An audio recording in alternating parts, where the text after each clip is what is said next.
వెంకటేశ్వర గారు, మీరు ఎస్ఐగా డిపార్ట్మెంట్కి వచ్చినప్పటికీ రాష్ట్రంలో నక్సల్స్ మూవ్మెంట్ చాలా తీవ్ర స్థాయిలో ఉంది. బిబ్రా ఎస్ఐ ఆదిలాబాద్లో ఒక ఎస్ఐపై అటాక్ చేయడం వేసి చంపడం జరిగింది. అమూల్ చేసి కల్వర్ట్ కింద మైండ్స్ పెట్టున్నాను. నేను అక్కడికి రీచ్ కాగానే కల్వర్ట్ బ్లాస్ట్ చేశాను. నా జీబ్ ఆల్మోస్ట్ పైకి ఎగిరింది. మనం సింగిల్గా వెళ్ళాలన్నా కొద్దిగా భయంతో వెళ్ళాల్సిన పరిస్థితులు. ఇప్పుడున్న పరిస్థితులు ఇంచుమించు కనిపిస్తున్నప్పుడు చాలామంది యూనిఫామ్ వేసుకొని తిరుగుతున్నారు. అంటే అప్పుడు మీ యూనిఫామ్ వేసుకొని వెళ్ళేవారా, లేదంటే మీరు అన్నట్లుగా 1+1 తిరిగేవారా? అంటే అక్కడ పోలీసు వాళ్ళు నక్సలైట్లకు ఒక వర్గ శత్రువులాగా ఏర్పడడం జరిగింది. ఏవైతే భూస్వాముల వర్గ శత్రువులుగా అనిపిస్తున్నారో ఈవెన్ నక్సలైట్లు కూడా పోలీసు వారు కూడా ఒక వర్గ శత్రువులు వాళ్ళు భావించేవారు.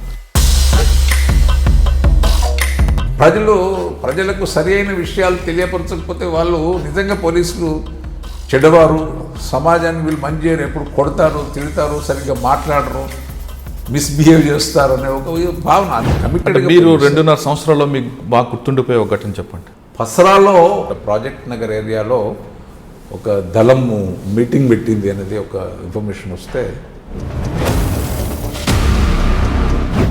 మేము యూజిపోవలసిన పరిస్థితి, అండర్ గ్రౌండ్ పోలీస్ అధికారులకు కావాల్సిన పరిస్థితి ఏర్పడ్డది. సార్, వరంగల్ జిల్లాలో మీరు ఎస్బీ అంటే స్పెషల్ పార్టీగా ఉన్న టైంలో ఎక్కువ ఏ ప్రాంతం మీద మీరు ఫోకస్ పెట్టారండి? వరంగల్లో ఒక ప్రాంతము అన్ఎఫెక్టెడ్ ఏరియా లేదని కాదు, ప్రతి ఏరియా కూడా, even city, even head quarters చుట్టూ కూడా మూమెంట్ ఉంటుంది. అవును, ఉన్న సందర్భాలు. ఎందుకంటే అప్పుడు తాతానని ఒక ఇంపార్టెంట్ క్యాడర్ ఉండేవాళ్ళు. ఎవరండి? తాతాన్ అనేవాడు, తిప్పారపు రాములు అలియాస్ తాతాన్. ఓకే. ఒక దగ్గర పోలీస్ వెహికల్ చెకింగ్ చేస్తుంటే ఇంకో పక్కకు మర్డర్ చేసేవాడు. పాపన్నపేట పోలీస్ స్టేషన్ బ్లాస్ట్ ఏంటండి? I was posted as DSP Medak. DSP Medak చేస్తున్నప్పుడు ఇట్లనే అప్పుడు 1999 ఎలక్షన్స్ వచ్చాయి. పోలీస్ స్టేషన్ దగ్గర సౌండ్స్ వస్తున్నాయి సార్, ఇక్కడ సార్ నా రూమ్ దగ్గరికి కూడా వచ్చినట్టున్నారు సార్, వాళ్ళు తలుపులు కొడుతున్నారు సార్ అన్న. పోలీసులు ఆల్రెడీ వంతెన మీద మంటలు ఉన్నాయండి. వంతెన యువతలు మీరున్నారు, వంతెన అవతల పోలీస్ స్టేషన్. ఆ రోడ్డు మొత్తం కూడా 2-3 ప్లేసుల్లో క్లేమోర్ మైన్స్ పెట్టినారు. అంటే పోలీస్ మూవ్మెంట్ కనుక వస్తే వాళ్ళని క్లేమోర్ మైన్ తోటి బ్లాస్ట్ చేయాలనేది వాళ్ళ ప్లాన్. ఫస్ట్ ఏమో ఈ మంటలు, తర్వాత క్లేమోర్ మైన్స్ పెట్టి అట్లా ఉన్నారన్నట్టు. సో మాకు దాడడానికి రీన్ఫోర్స్ చేయడానికి వీల్లేదిగా, అక్కడ ఏం జరుగుతుందో సంఘటన అనేది మనకి తెలియకుంటున్నది పరిస్థితి. ఏం చేశాడు, మాది మేము ఆపడానికి ప్రయత్నం చేస్తుంటే సైడ్కి కొట్టి మొత్తం, అప్పుడు అంతా వర్షం పడుతుంది, బురద అన్నట్టు, బురద కొట్టి రోడ్డు దిగి మళ్ళీ ఎక్కింది.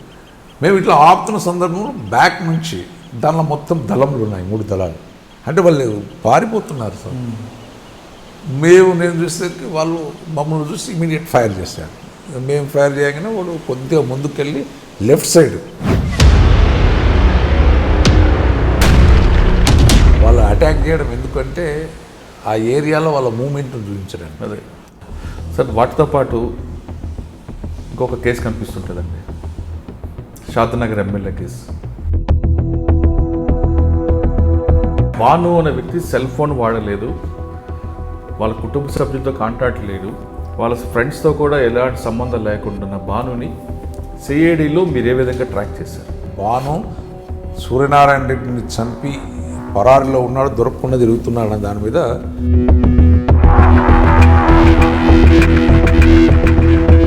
అంటే అసలు టెక్నాలజీ వాడని వ్యక్తిని ఏ విధంగా ట్రాక్ చేశారు? అతని ఫ్యామిలీ మెంబర్స్ కూడా కాంటాక్ట్లో లేడు. అతనికి సంబంధించిన వాళ్ళు ఎవరితోటి కాంటాక్ట్ లేకుండా, అది అప్పుడు మావోయిస్ట్ మూమెంట్లో ఇట్లే ఉంటుంది. మావోయిస్టులు కూడా ఒక్కసారి ఒక సెల్ ఫోన్ వాడినంటే ఇంకోసారి వాడరు. అదేవిధంగా ఇతను కూడా అదే టాక్టిక్స్లో ఒక్కరిని కాంటాక్ట్ ఏంటంటే మళ్ళీ ఇంకొకరికి ఆ విషయం తెలియదు, ఎక్కడికెక్కడికి ఇన్ఫర్మేషన్ కట్ చేసుకుంటూ మూమెంట్ చేశాడు.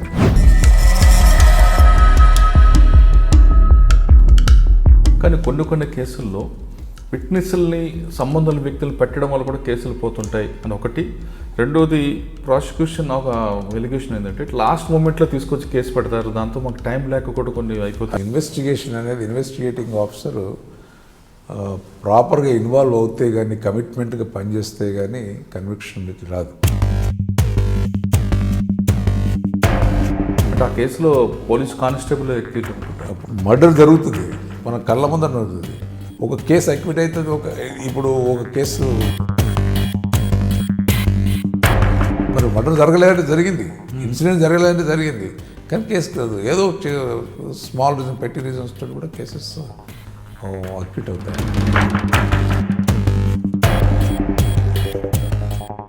Welcome to crime diaries. Police డిపార్ట్మెంట్లో గ్రౌండ్ లెవెల్ ఆఫీసర్గా ఎంటర్ అయి ఐపీఎస్ అధికారిగా రిటైర్ అయిన ఓ వ్యక్తి ఈ వారం మన గెస్ట్. పేరు ఎర్రవెల్లి వెంకటేశ్వర గారు, retired joint CP, Cyberabad commissioner. ఉమ్మడి ఆంధ్రప్రదేశ్లో నక్సల్స్ మూవ్మెంట్ చాలా పీక్ స్టేజ్లో ఉన్నప్పుడు ఆయన డిపార్ట్మెంట్కి ఎంటర్ అయ్యారు. ఆయన ఎస్ఐ నుంచి వచ్చినప్పుడు ఆయన మీద కూడా దాడులు జరిగాయి. అంతేకాకుండా పాపన్నపేట అలాంటి పోలీస్ స్టేషన్లో దాడుల నుంచి తప్పించుకున్నారు. ఒక్కొక్క దశ నుంచి వచ్చేసరికి ఎస్ఐ తర్వాత ఇన్స్పెక్టర్కి వచ్చేసరికి కూడా ఆయన మీద దాడులు జరిగాయి. తర్వాత డిఎస్పి, ఈ స్థాయి నుంచి ఆయన సిఐడికి వచ్చారు. సిఐడిలో ఉన్నప్పుడు మోస్ట్ వాంటెడ్ భాను కిరణ్ని టెక్నికల్గా పట్టుకొని కాకుండా వాడిని అరెస్ట్ చేయడం, తర్వాత ఆ కేసులో భానుకి కన్వెన్షన్ ఏ విధంగా రావాలని అతని గైడెన్స్లో పనిచేయడంతో అతనికి కన్వెన్షన్ వచ్చింది. దాని తర్వాత సైబరాబాద్ జాయింట్ సిపికి వచ్చారు, మధ్యలో వెస్ట్ జోన్ డీసీపీగా కూడా పనిచేశారు. వెస్ట్ జోన్ డీసీపీగా ఉన్నప్పుడు ఇక్కడ law and order problem, communal problem solve చేయడం కాకుండా జాయింట్ సిపిగా ఉన్నప్పుడు కరక్కాయ లాంటి మోసాలు, సైబరాబాద్లో సాఫ్ట్వేర్ ఉద్యోగుల పేరిట మోసం చేసిన గ్యాంగులను అరెస్ట్ చేసిన వెంకటేశ్వర గారు ఈ వారం మన గెస్ట్. ఆయన అడిగి ఒకప్పుడు పోలీసింగ్ ఏ విధంగా ఉంది, ఇప్పుడు పోలీసింగ్ ఏ విధంగా ఉంది, పోలీసుల్లో కన్వెన్షన్ రేట్ పెంచాలంటే, నిందితులకి శిక్ష పడాలంటే ఏ విధంగా గైడెన్స్ చేయాలి, ఎలాంటి ఛార్జ్ షీట్ వేయాలి, ఇన్వెస్టిగేషన్ పార్ట్ ఎలా చేయాలి, లాండ్ ఆర్డర్ ఎలా కంట్రోల్ చేయాలి అనే విషయాల్ని ఆయన అడిగి తెలుసుకుంది. వెంకటేశ్వర గారు నమస్తే అండి. నమస్కారం. వెంకటేశ్వర గారు, మీరు ఎస్ఐగా డిపార్ట్మెంట్కి వచ్చినప్పటికీ రాష్ట్రంలో నక్సల్స్ మూవ్మెంట్ చాలా తీవ్ర స్థాయిలో ఉంది. అంటే మీరు ఎస్ఐకి వెళ్ళేసరికి అసలు ఒక దశలో మీ మీద దాడులు జరగడం, ఆ దాడిలో మీరు తప్పించుకోవడం, పోలీస్ స్టేషన్ మీద దాడులు చేయడం, తుపాకులు ఎత్తుకెళ్ళిపోవడం, అంటే ఆ స్థాయిలో ఉన్న పరిస్థితిని మీరు చూశారు. క్రమేపీ మీరు 2-3 ఎక్స్చేంజ్ ఆఫ్ ఫైర్లు చేయడం, మీరు తప్పించుకోవడం, ఎన్కౌంటర్ జరగడం, ప్రమోషన్ రావడం, ఆ స్థాయి నుంచి ఐపీఎస్గా బదిలీ ప్రమోషన్ రావడం, ఇక్కడికి వచ్చేసరికి మీరు రిటైర్ అయ్యే సమయానికి నక్సల్స్ మూవ్మెంట్ లేకపోయినా లాండ్ ఆర్డర్ ప్రాబ్లంతో పాటు కమ్యూనల్ ప్రాబ్లమ్స్, దాంతోపాటు క్రైమ్ ఇంకొక డిఫరెంట్ యాంగిల్లో ఎంచుకుంది. ట్రాక్ మారింది, క్రిమినల్స్ వేరే యాంగిల్లోకి వచ్చారు. అంటే సైబర్ క్రైమ్ అవ్వచ్చు, లేదంటే ఎంఎల్ఎం టైప్ ఇవన్నీ కూడా వచ్చాయి. ఇవన్నీ ఏ విధంగా ఈ హడిల్స్ ఎదుర్కొంటూ ఈ స్థాయికి వచ్చారు? ఒక ఎస్ఐగా ఉన్నప్పుడు గ్రౌండ్ లెవెల్లో మీకు కష్టాలు నష్టాలు తెలుసు, సూపర్విజన్ ఆఫీసర్కి వచ్చేసరికి దాన్ని ఎలాగా ఆ కష్టాలు నష్టాలను అధిగమించారు? ప్రజలకి పోలీసులపై నమ్మకం పెరగాలంటే, ఇంకా పెరగాలంటే ఏం చేయాలి? కన్వెన్షన్ రేట్ ఎక్కువ రావాలంటే ఛార్జ్ షీట్ ఏ విధంగా వేయాలి, ఇన్వెస్టిగేషన్ పార్ట్ ఎలా చేయాలని ఈ ప్రశ్నకి జవాబు చెప్పే ముందు ఒకసారి వెంకటేశ్వర గారు పోలీసు యూనిఫామ్ ఎందుకు వేయాల్సి వచ్చింది చెప్పండి. బేసికల్గా నేను 1985 సంవత్సరంలో అంటే గ్రూప్ 2A సర్వీసెస్లో సబ్ ఇన్స్పెక్టర్ కూడా ఒక పోస్ట్ ఉండే. గ్రూప్ 2A సర్వీసెస్ రాయడం జరిగింది. అందులో నాకు గ్రూప్ 2లో సబ్ ఇన్స్పెక్టర్ ఉద్యోగం రావడం జరిగింది అన్నట్టు. తర్వాత అది ఆ సందర్భం ఏంటంటే అప్పుడు 1985, 86, 87 పీక్ మావోయిస్ట్ మూమెంట్ సమయం. అంటే మీకు రాష్ట్రంలో అప్పుడు ఉమ్మడి రాష్ట్రంలో ప్రత్యేకంగా నార్త్ తెలంగాణ ప్రాంతంలో పోలీస్ స్టేషన్ల మీద దాడులు జరగడము, సబ్ ఇన్స్పెక్టర్పై అటాక్లు చేయడం అనే అప్పుడు సందర్భాలు ఉండేవి. అయినా అంటే చాలామంది మేము ఉద్యోగానికి వచ్చే ముందు చాలామంది అనేవారు అన్నట్టు, పోలీస్ డిపార్ట్మెంట్కి ఎంత వెళ్తున్నారు ఇప్పుడు, మరి ఈ పరిస్థితులు చూస్తుంటే అప్పుడే బిబ్రా ఎస్ఐ ఆదిలాబాద్లో ఒక ఎస్ఐపై అటాక్ చేయడం వేసి చంపడం జరిగింది. అదేవిధంగా యాదగిరి రెడ్డి అని వరంగల్ రైల్వే స్టేషన్లో కూడా అటాక్ చేయడం అనేది జరిగింది అన్నట్టు. అది చూసిన తర్వాత మన బంధువుల్లో కానీ చాలామంది తెలిసిన వాళ్ళలో కానీ ఒక విధమైన ఎందుకు అనవసరంగా మీరు పోలీస్ డిపార్ట్మెంట్లో జాయిన్ అవుతున్నారనేది కూడా ఒక సంశయం వ్యక్తం చేయడం జరిగింది అన్నట్టు. అప్పుడు చెప్పాను, అంటే మనకు ఒక ఉద్యోగం ఒకటే కాదు,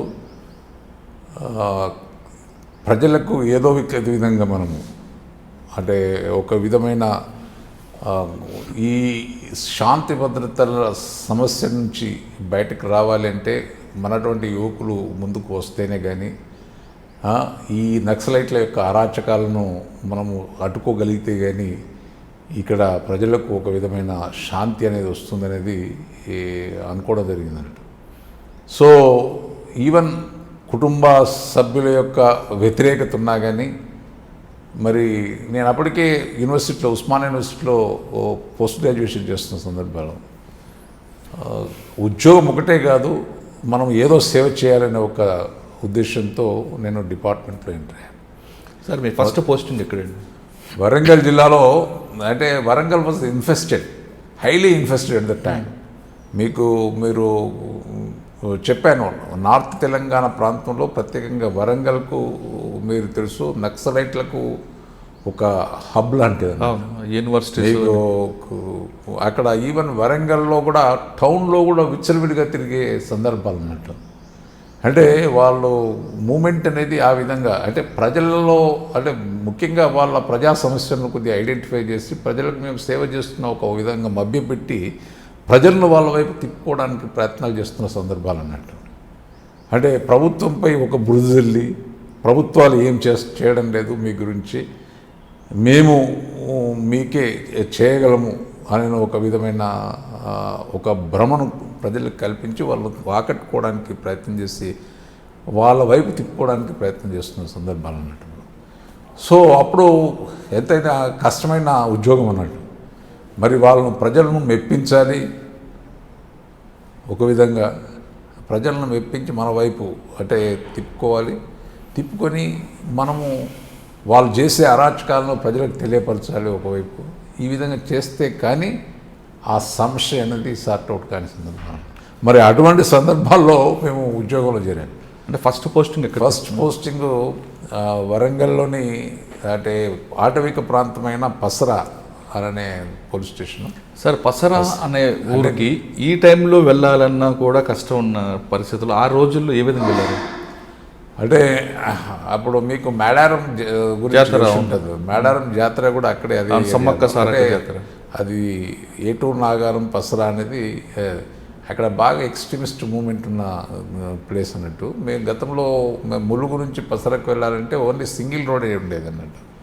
సింగిల్ రోడ్లో ఈవెన్ బస్సెస్ నడిచేటి, ఏటూరు నాగారం బస్సెస్ బాగా నడిచేటి వెళ్ళేవాడిని. కాకపోతే మనం సింగిల్గా వెళ్ళాలన్నా కొద్దిగా భయంతో వెళ్ళాల్సిన పరిస్థితులు అన్నట్టు. సార్ ఇప్పుడున్న పరిస్థితులకి అప్పుడున్న పరిస్థితి చాలా డిఫరెన్స్ ఉందండి. అప్పట్లో మీరు స్టేషన్ నుంచి హెడ్క్వార్టర్ రావాలన్నా, స్టేషన్ నుంచి ఇంటికి వెళ్ళాలన్నా ఏ విధంగా వెళ్ళేవారు? ఇప్పుడున్న పరిస్థితులు ఇంచుమించు కనిపిస్తున్నప్పుడు చాలామంది యూనిఫామ్ వేసుకొని తిరుగుతున్నారు. అంటే అప్పుడు మీ యూనిఫామ్ వేసుకొని వెళ్ళేవారా, లేదంటే మీరు అన్నట్లుగా 1+1 తిరిగేవారా? అంటే నేను చెప్తే కదా, బేసికల్గా నక్సలైట్లు ఎంతకు అంటే డిఫరెంట్ గ్రూప్స్ ఉన్నాయి. సిపి గ్రూప్ ఒకవైపు, మావోయిస్ట్ గ్రూప్ ఒకవైపు, రకరకాల గ్రూపులు ఉన్నాయి. వాళ్ళు అసలు ప్రజలను వాళ్ళు ఆకట్టుకోవడానికి ప్రజా సమస్యలను వాళ్ళు ముందుకు తీసుకొచ్చి ప్రభుత్వాలు ఏం చేయడం లేదు, మీరంతా మా వైపు ఉంటే మనమంతా ఫైట్ చేస్తే మనం సాధించుకోవడానికి అవకాశం ఉంటుందని ఒక భ్రమ కలిగించి వాళ్ళని ఆకట్టుకోవడానికి చేస్తున్న సందర్భాలు అన్నట్టు. మన ప్రతి ఇన్ఫర్మేషన్ కూడా వాళ్ళకు చేరవేసేవాళ్ళు, మన మూమెంట్ని కూడా. అటువంటి సందర్భంలో మనం వెపన్స్తో పాటు వెళ్తున్న యూనిఫామ్లో వెళ్ళడం కానీ వెపన్స్ అంటే అక్కడ పోలీసు వాళ్ళు నక్సలైట్లకు ఒక వర్గశత్రువులాగా ఏర్పడడం జరిగిందన్నమాట. ఏవైతే భూస్వాములు వర్గశత్రువులుగా అనిపిస్తున్నారో ఈవెన్ నక్సలైట్లు కూడా పోలీసు వారు కూడా ఒక వర్గశత్రువులుగా వాళ్ళు భావించేవారు. అంటే భావించి మన దగ్గర వెపన్స్ ఉంటే వెపన్స్ స్నాచ్ చేయడానికి ప్రయత్నం చేస్తారు. అంటే మన మూమెంట్ను ఎప్పటికప్పుడు వాళ్ళు వాచ్ చేస్తూ వాళ్ళు మాపై అటాక్ చేయడానికి వస్తున్నారు అనేది దానిలో కౌంటర్ గెరిల్లా వార్ మీకు తెలుసు కదా. గెరిల్లా వార్లో ఎట్లంటే అదను చూసి అటాక్ చేయడం అన్నట్టు, అంటే వెపన్స్ గురించి అటాక్ చేయడం కానీ, లేకపోతే వీళ్ళని ఒక భయభ్రాంతులు కల్పించి ప్రజల యొక్క అట్రాక్షన్ వాళ్ళ వైపు తిప్పుకోవడానికి అటువంటి సందర్భాలు అన్నట్టు.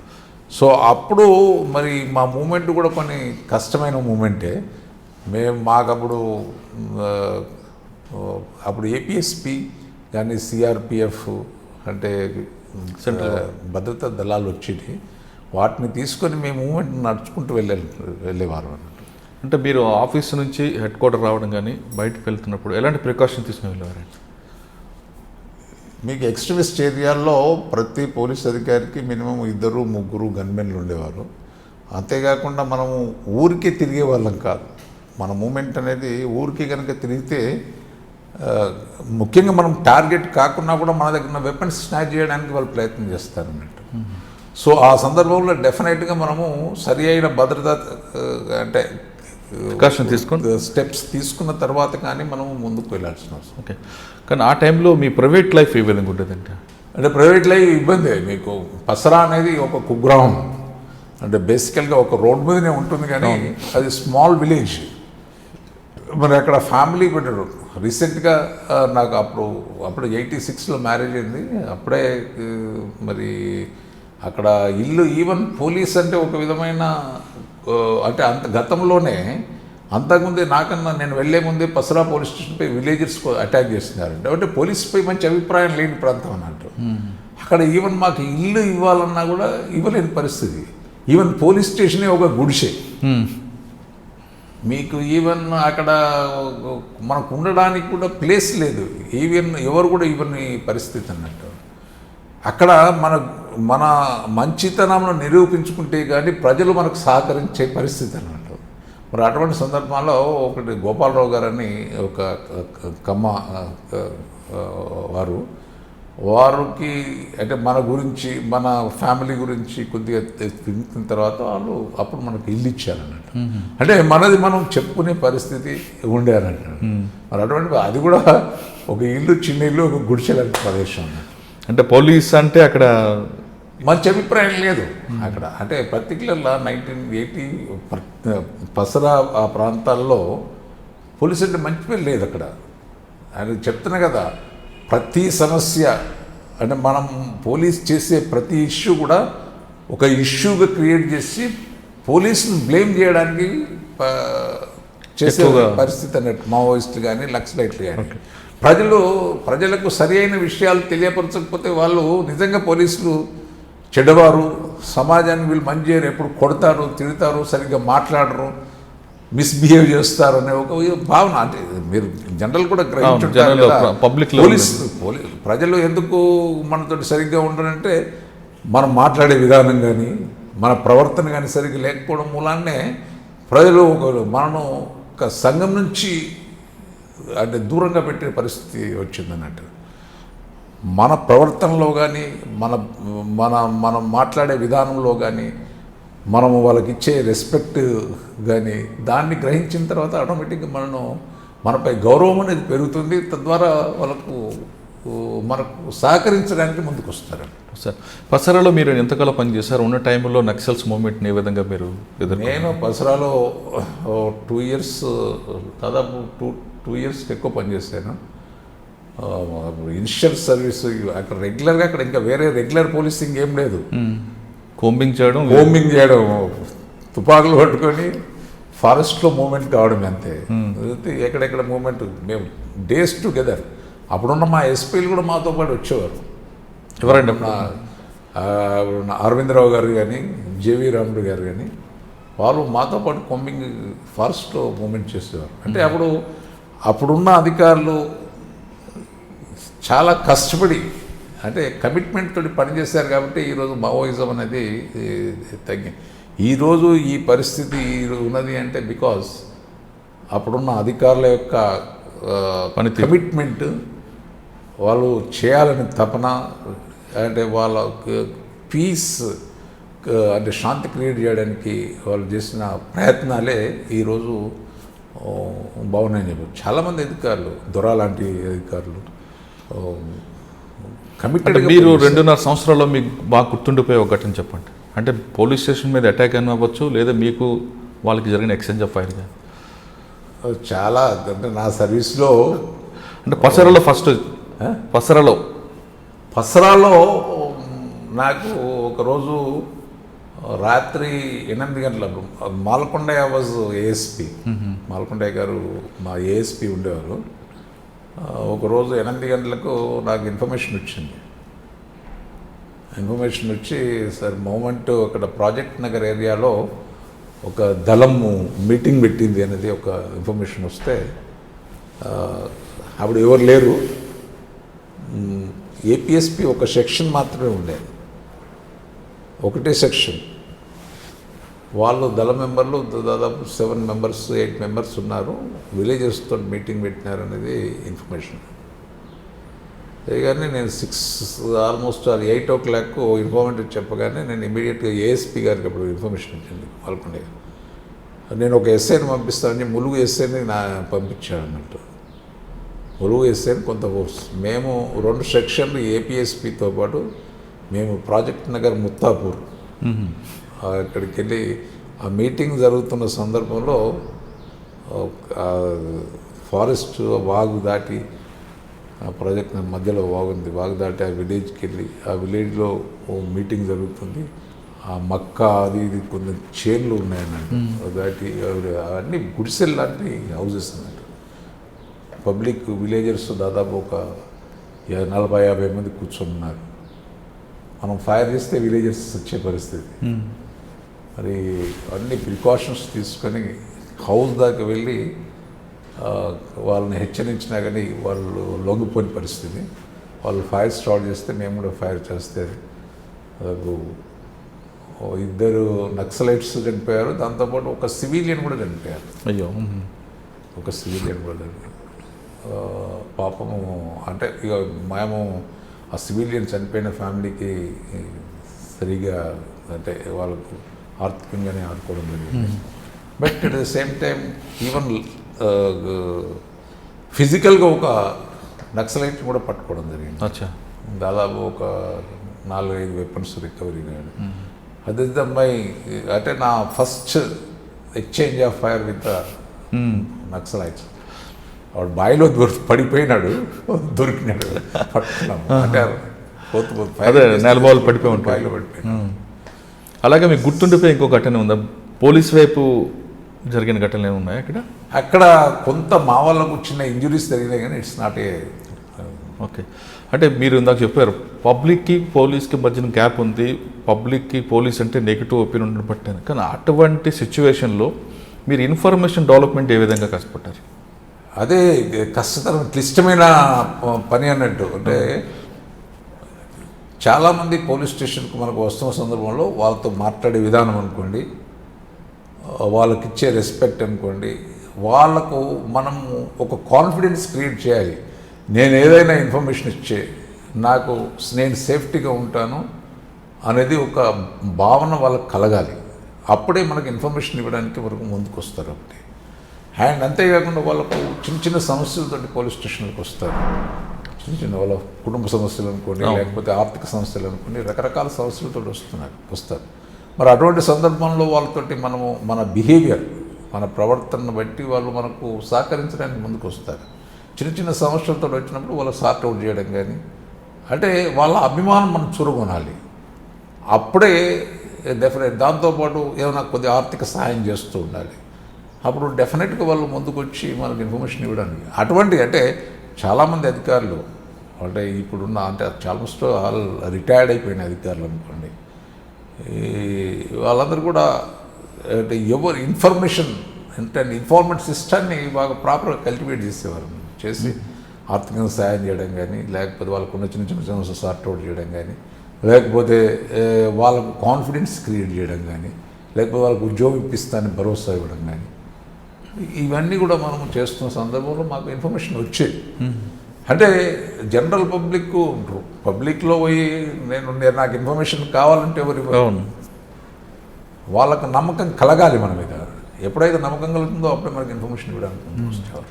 నేను పోలీసుని నాకు ఇన్ఫర్మేషన్ ఇవ్వండి ఎవరు ఇన్ఫర్మేషన్ ఏదో కొంటే వచ్చేది కాదు. అవును, వాడికి వాళ్ళు బిల్డింగ్గా రావాలి. అధికారం మీద అభిమానం, అధికారి యొక్క ప్రవర్తన మీద వాళ్ళకు నమ్మకం, అంటే వాళ్ళు నాకు నమ్మకాన్ని క్రియేట్ చేయాలి. నాకు ఎటువంటి సందర్భాలైనా నాకు సహకరిస్తారు అనేది, నేను చెప్పిన విషయాన్ని బయట రానివ్వరు అనేది ఒక నమ్మకాన్ని మనం క్రియేట్ చేసినప్పుడే డెఫినెట్గా వాళ్ళు ముందుకు వచ్చి మనకి ఇన్ఫర్మేషన్ ఇవ్వడానికి వస్తుంది. ఓకే సార్, పసరా తర్వాత నెక్స్ట్ పోస్టింగ్? పసరా తర్వాత నేను వర్ధనపేటకి వెళ్ళాను. వర్ధనపేటలో అంటే అదొక డిఫరెంట్ అట్మాస్ఫియర్. అక్కడ కొంత రాజకీయంగా కానీ కొద్దిగా law and order issues Undeti, property issues ఉండేటి, ఇవన్నీ ఉండేటి. అక్కడ కూడా డిఫరెంట్ సమస్యలు ఉన్నట్టు. ఇక్కడనేమో పసరాలనేమో టోటల్గా ఎక్స్ట్రీమిస్ట్ సమస్యలే, మనకు వేరే ఉండేది కాదు. అక్కడ వర్ధన్నపేటలో డిఫరెంట్ గ్రూపులు, అంటే పార్టీ తగాదాలు అనుకోండి, లేకపోతే స్థానికమైన సమస్యలు అనుకోండి, ఇవన్నిటినీ మనము అంటే బేసికల్గా ఏంటంటే పోలీస్ స్టేషన్కి వచ్చిన వారితో మన బిహేవియర్ను బట్టే మనకు అక్కడ రెస్పెక్ట్ దొరుకుతుంది. నార్మల్గా ఏదైనా సమస్య వచ్చినప్పుడు మనం ప్రాపర్గా డీల్ చేసే ముందు అంటే ఎదురుంగే అతను మనకు ఎప్పుడు వింటాడో మన మీద నమ్మకం కలగాలి అన్నట్టు. అంటే మనము ఆయన యాంగిల్లో వెళ్ళి ఆయన ఫోన్లోకి తీసుకోవాలి. ముందు అతను మాట్లాడే ముందు అతనితో నీకున్న సమస్య ఏంటనే అతని విషయాన్ని సావధానంగా విన్న తర్వాత ఆయనకు నమ్మకం కలిగినప్పుడే అతను వింటాడు. ఇప్పుడు ఏదైనా సమస్య, ఇప్పుడు ఏదైనా గొడవలు జరుగుతున్న సందర్భంలో మనం ఇమీడియట్గా అతనిపై యాక్షన్ తీసుకుని కొట్టడమో తిట్టడమో చేస్తాడు, అతను ఒప్పుకోడు. ఇంకా సమస్య పెరగడానికి అవకాశం ఉంటుంది. ఆయన సమస్యను విన్న తర్వాత how best we can do అనేది ప్రయత్నం చేయాలి. చేసినప్పుడు డెఫినెట్గా అక్కడ ఇష్యూ అనేది ఉండదు. అండ్ అతనికి నమ్మకం కలిగితే ఇతను నాకు న్యాయం చేయడానికి ప్రయత్నిస్తున్నాడు అనేది నమ్మకం కలిగినప్పుడు డెఫినెట్గా అక్కడ ఇష్యూలు ఉండదు. ఇటువంటి సమస్యలు చాలా, అంటే భూమి సమస్య వస్తున్నప్పుడు కానీ, లేకపోతే అతను ఒక విధమైన మనకు మార్క్ వేస్తాడు, అతను సహకరిస్తున్నాడు అనే ఒక మెసేజ్ కనుక ప్రాపర్గా వెళ్ళిందనుకో, వాళ్ళకు పోయిందనుకో, ఇక అతనికి కోఆపరేట్ చేసే క్వశ్చన్ లేదు. అంటే స్టార్టింగ్లోనే మనం మంచి ఇంప్రెషన్ తీసుకురావాలి. స్టార్టింగ్లోనే సమస్య ఏంటి అనేది సావధానంగా విని దానికి మనం ఏ విధంగా సార్ట్అవుట్ చేయడానికి అవకాశం ఉంటుంది. బయాస్లు ఉండకూడదు. ఒకసారి మనం బయాస్లు ఉన్నానని ఆయనకు ఎదురుగా అతనికి మెసేజ్ కనుక వెళ్ళిందనుకో, నువ్వు ఏది చెప్పినా, నువ్వు నిజం చెప్పినా నమ్మని పరిస్థితి ఉంటుంది. సో మన అపియరెన్స్ ఏ విధంగా అంటే ఇతను పోతే న్యాయం చేస్తాడనే ఆ అట్మాస్ఫియర్ క్రియేట్ చేయాలి మనం. బేసికల్గా మన పోలీస్ స్టేషన్ ప్రాంతంలో కానీ, లేకపోతే మన ఏరియాలో కానీ ఆ క్రియేట్ చేసినప్పుడే నీకు నిజమైన అంటే పబ్లిక్ వినడానికి అవకాశం ఉంది. సార్, ఒక్కొక్కసారి ఒక పోలీస్ స్టేషన్లో పనిచేసినప్పుడు ఆ ప్రాంత ప్రజలు, ఆ ప్రాంతంలో ఉన్న సిబ్బంది ఒక ముద్ర వేస్తారు, ఈ పలానా ఆఫీసర్ మంచి ఆఫీసరు, ఈయన దగ్గరికి పోతే మన సమస్య పరిష్కారం అవుతుంది. లేదు ఈ ఆఫీసర్ మంచివాడు కాదు, ఈ ఆఫీసర్ కరప్టెడ్ అవినీతి పరుడు అని ముద్ర వేస్తారు. ఈ ముద్ర నెక్స్ట్ పోలీస్ స్టేషన్కి వెళ్ళినప్పుడు కూడా క్యారీ అవుతుందా? డెఫినెట్గా క్యారీ అవుతుంది. ఎందుకంటే మన ఇనిషియల్ సర్వీస్లో ఏదైతే మనకు ముద్ర పడుతుందో తర్వాత కొన్ని నువ్వు తప్పులు చేసినా కూడా అవి కవర్ చేయడానికి అవకాశం ఉంటుంది. ఒక్కసారి నీకు ఆ ఇంప్రెషన్, పబ్లిక్ ఇంప్రెషన్ మన మీద వస్తుంది అనుకోండి, so is the good officer అండి. నువ్వు సెకండ్ పోస్టింగ్లో పొరపాటున తప్పు చేసినావు అనుకోండి, వాంటెడ్లీ కూడా చిన్న తప్పు చేసినావు అనుకోండి, ఆ ఒక్కడే అనుకుంటాడు తప్ప మిగతా వాళ్ళు మంచి ఆఫీసర్, అతను చేసేవాడు, బాగా కష్టపడి పనిచేస్తాడు, కమిటెడ్ ఆఫీసరు, పొరపాటున ఏమైనా జరిగిందేమో జరుగుతా, కానీ అసలు అటువంటి వాడు చాలా సందర్భాల్లో జరిగినాయి. కొన్ని అంటే కస్టోడియల్ డెత్ అయిన సందర్భాల్లో మనకు ఈవెన్ పబ్లిక్ ఎవరైతే చనిపోయిన వారు కుటుంబ సభ్యులు మనపై అటాక్ చేయడానికి, పోలీస్ స్టేషన్ అటాక్ చేయడానికి చూస్తున్న సందర్భంలో పబ్లిక్ చూసి కొంతమంది మనకున్న మంచి పేరుతోటి వాళ్ళు తిరిగి వెళ్ళిపోతారు. లేకపోతే చెప్పిన వాటిని ఏదో పొరపాటు జరిగిందిలే మనం ఏదో చేసేసుకుందామని వెళ్ళిపోతారు. మనం మంచి ఇంప్రెషన్ కనుక లేదనుకోండి, ఇంకా దాన్ని అగ్రవేట్ అయితే ఇష్యూ, ఇంకా మీద రాళ్ళు వేసిపోతారు. అంటే మన మీద చెడ్డ అభిప్రాయం వచ్చిన తర్వాత పోలీస్ ఆఫీసర్స్ కావాల్సిందే అది. నీ ఇంప్రెషన్ పబ్లిక్లో, నీ గుడ్ ఇంప్రెషన్ ఎప్పుడైతే నువ్వు తయారు చేసుకుంటావో నీకు సమస్య అనేది రాదు.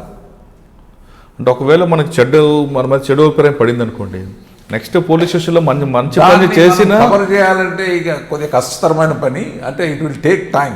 మనం ఒకవేళ అది జరిగింది, ఫస్ట్ పొరపాటు జరిగింది, ఎందుకు జరిగింది అనేది కనుక మనము కరెక్ట్గా పబ్లిక్కి చెప్పగలిగితే డెఫినెట్గా రెక్టిఫై అవుతుంది, but it will take time. Okay sir, Wardhannapet తర్వాత ఎక్కడికి వచ్చారు?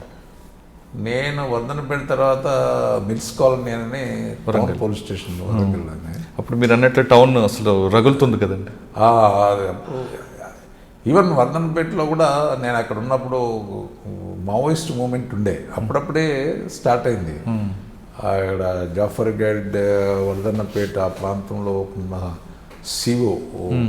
సిఓని కూడా మేము క్యాచ్ చేయడం జరిగింది, ఇన్ఫర్మేషన్ మీద పట్టుకోవడం జరిగింది. ఓకే, మంచి క్యాడర్ని పట్టుకున్నాము. ఓకే, తర్వాత అతడే జస్ట్ మనము మావోయిస్టులకు ఫ్రీ మూమెంట్ అందరినీ రిలీజ్ చేశారు చూడండి, చెన్నారెడ్డి బయటికి వెళ్ళిన తర్వాత అతడు పెద్ద దళనాయకుడు రావుల పరశురాములని, రావుల పరశురాములని పెద్ద దళనాయకుడు, తర్వాత డీసీఎం, తర్వాత డీసీఎస్ దాకా ఎదిగాడు. ఎదిగి మళ్ళీ అదే ఏరియా మూవ్మెంట్ చేశాడు. మేము ఎప్పుడైతే సీఓగా అతన్ని పట్టుకున్నామో అతడే వ్యక్తి ఇక అప్పుడు మమ్మల్ని కొద్దిగా టార్గెట్ కూడా చేశాడు. ఓకే, జాఫర్ గడ్ ఒకసారి వరంగల్ టౌన్ దగ్గరకు వచ్చారు. వరంగల్లో అప్పుడే అంటే ఐ థింక్ 1991 ప్రాంతంలో మావోయిస్ట్ మీద కొద్దిగా లిబరల్గా ఇవ్వడం జరిగింది గవర్నమెంట్. దాంతో తుపాకులతోటి రోడ్ల మీద తిరుగుతున్న సందర్భం వరంగల్లో మీకు పెద్ద సభ కూడా పెట్టారు మావోయిస్టులు. ఓకే, దానికి పక్కనే నా పోలీస్ స్టేషన్. వాళ్ళు ప్రొసెషన్ పోతూ తుపాకులు వేయించుకుంటా ప్రొసెషన్ అయిన సందర్భాలు అసలు మేము యూజిపోవలసిన పరిస్థితి, అండర్ గ్రౌండ్ పోలీస్ అధికారులకు కావాల్సిన పరిస్థితి ఏర్పడ్డది అక్కడ. వాళ్ళు ఓపెన్గా వచ్చారు, మేము లోపలికి వెళ్ళాము. అటువంటి సందర్భాలనే అప్పుడు మీటింగ్ అప్పుడు కానీ కొద్దిగా మిలిటెన్సీ అనేది బాగా పెరిగిపోయింది.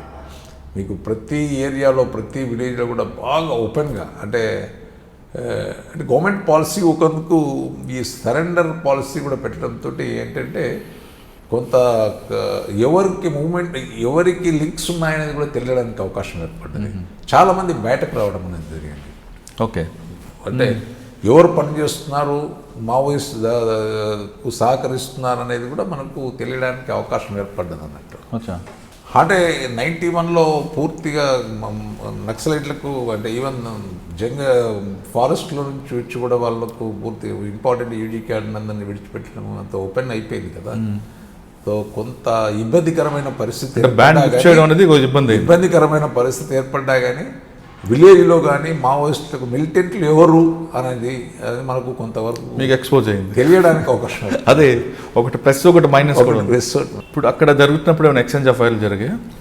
గవర్నమెంట్ ఫ్రీడమ్ ఇచ్చిన తర్వాత అంత ఈజీగా చేయడానికి లేదు అక్కడ పరిస్థితి.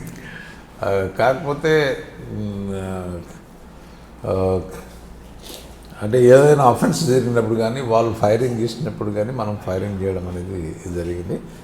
కాకపోతే మనకు ఆ పీరియడ్ అంతా కూడా మనకు ఉపయోగకరం ఎట్లంటే మనం రికార్డు బిల్డప్ చేసుకోవడానికి ఉపయోగపడాలి. ఎవరికి లింక్ ఉంది, ఏ విలేజ్లో ఎంతమంది మిలిటెంట్స్ ఉన్నారు, ఎవరెవరు ఉన్నారు, ఏమున్నారు, ఎవరు తిరుగుతున్నారు, ఎవరు దళాలతో సంబంధాలు ఉన్నాయి, ఆ రికార్డు మాత్రం డెవలప్ చేసుకోగలిగాం. కానీ అప్పుడు మూవ్మెంట్ పెరిగింది కదండి, వాళ్ళకు రిక్రూట్మెంట్ బాగా పెరిగినట్లుంది కదా. దాంతో రిక్రూట్మెంట్ కూడా వాళ్ళకి బాగా అయింది. ఎందుకంటే ప్రజలు హీరోయిజానికి అట్రాక్ట్ అవుతారండి. చేతులు తుపాకీ ఉంటే పరిగెట్టని చూస్తారు హీరోలు. అంటే ఆడు ఎవరు హీరో అయితే వాళ్ళను అట్రాక్ట్ అవుతారు. ఈవెన్ అంటే ప్రత్యేకంగా మీకు తెలంగాణలో ఉన్న పరిస్థితి ఏంటంటే కొద్దిగా డామినేట్ చేసేటోని ఎవరిని హీరోగా ట్రీట్ చేస్తారు. ఈవెన్ ఒక ఎస్ఐ కానీ ఒక ఆఫీసర్ ఒక ఎస్పీ కానీ కొద్దిగా హీరోయిక్ యాక్షన్స్ కనుక చేస్తుంటే ప్రజలు అతనికి అభిమానులు పెరుగుతారు.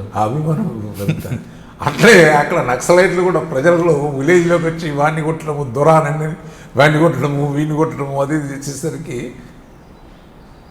పబ్లిక్లో ఒకప్పుడు ఎవడైతే హరాస్ చేస్తుండో వాడిని కొట్టే పరిస్థితి ఏర్పడ్డది కదా. చూసేసరికి విలేజ్లో ఉన్న యువకులంతా కూడా దానికి అట్రాక్ట్ కావడం అన్నట్టు. ఇక్కడ వస్తే మనం వీళ్ళని కూడా కొట్టడానికి అవకాశం ఉంటుందా అంటే మావో ఏం చెప్పినాడు అనేది కాదు అక్కడ ఇష్యూ. అంటే ఐడియాలజీతో వచ్చిన వాళ్ళు తక్కువ, ఐడియాలజీకి వచ్చిన వాళ్ళు కాదు.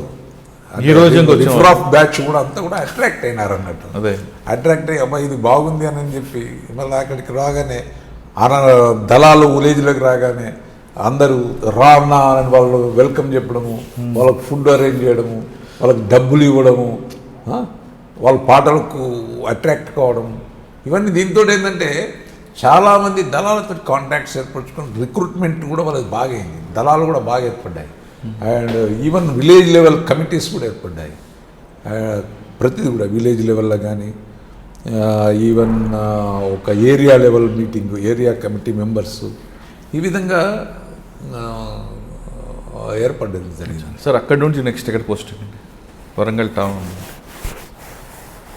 నేను వరంగల్లోనే డాక్టర్ డిటి నాయక్ గారు ఉండేది, ఈ వాజ్ మై ఎస్పీ. వారి దగ్గర స్పెషల్ డ్యూటీలో కొంతకాలం పనిచేస్తాను. స్పెషల్ డ్యూటీలో మీరు చేసిన వర్క్ ఒకసారి చెప్పండి. స్పెషల్ డ్యూటీ అంటే అక్కడే యాక్సిలరీ ప్రమోషన్, ఎక్కడ మూమెంట్ ఉంటే అక్కడ వెళ్ళాల్సిన పరిస్థితి. నేను ఒక స్పెషల్ టీమ్గా అంటే డిటి నాయక్ గారి దగ్గర పనిచేస్తాను.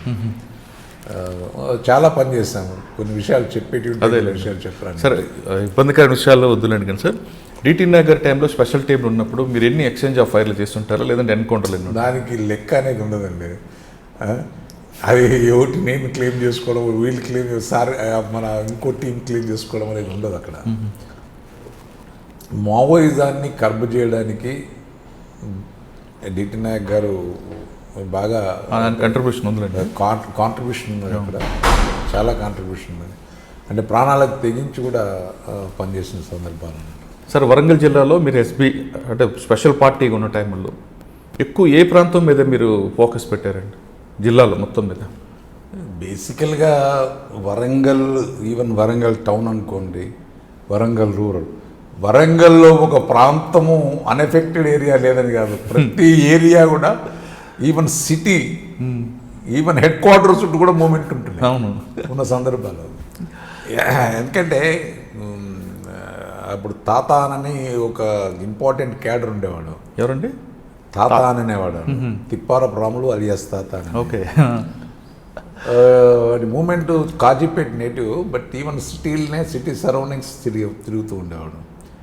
మేము ఇక్కడ అప్పుడున్న సందర్భం అంటే మూమెంట్ గురించి చెప్తున్నా. ఒక దగ్గర పోలీస్ వెహికల్ చెకింగ్ చేస్తుంటే ఇంకో పక్కకు మర్డర్ చేసేవాడు. ఓపెన్గా ఫైర్ చేసిన సందర్భాలు ఉన్నాయి.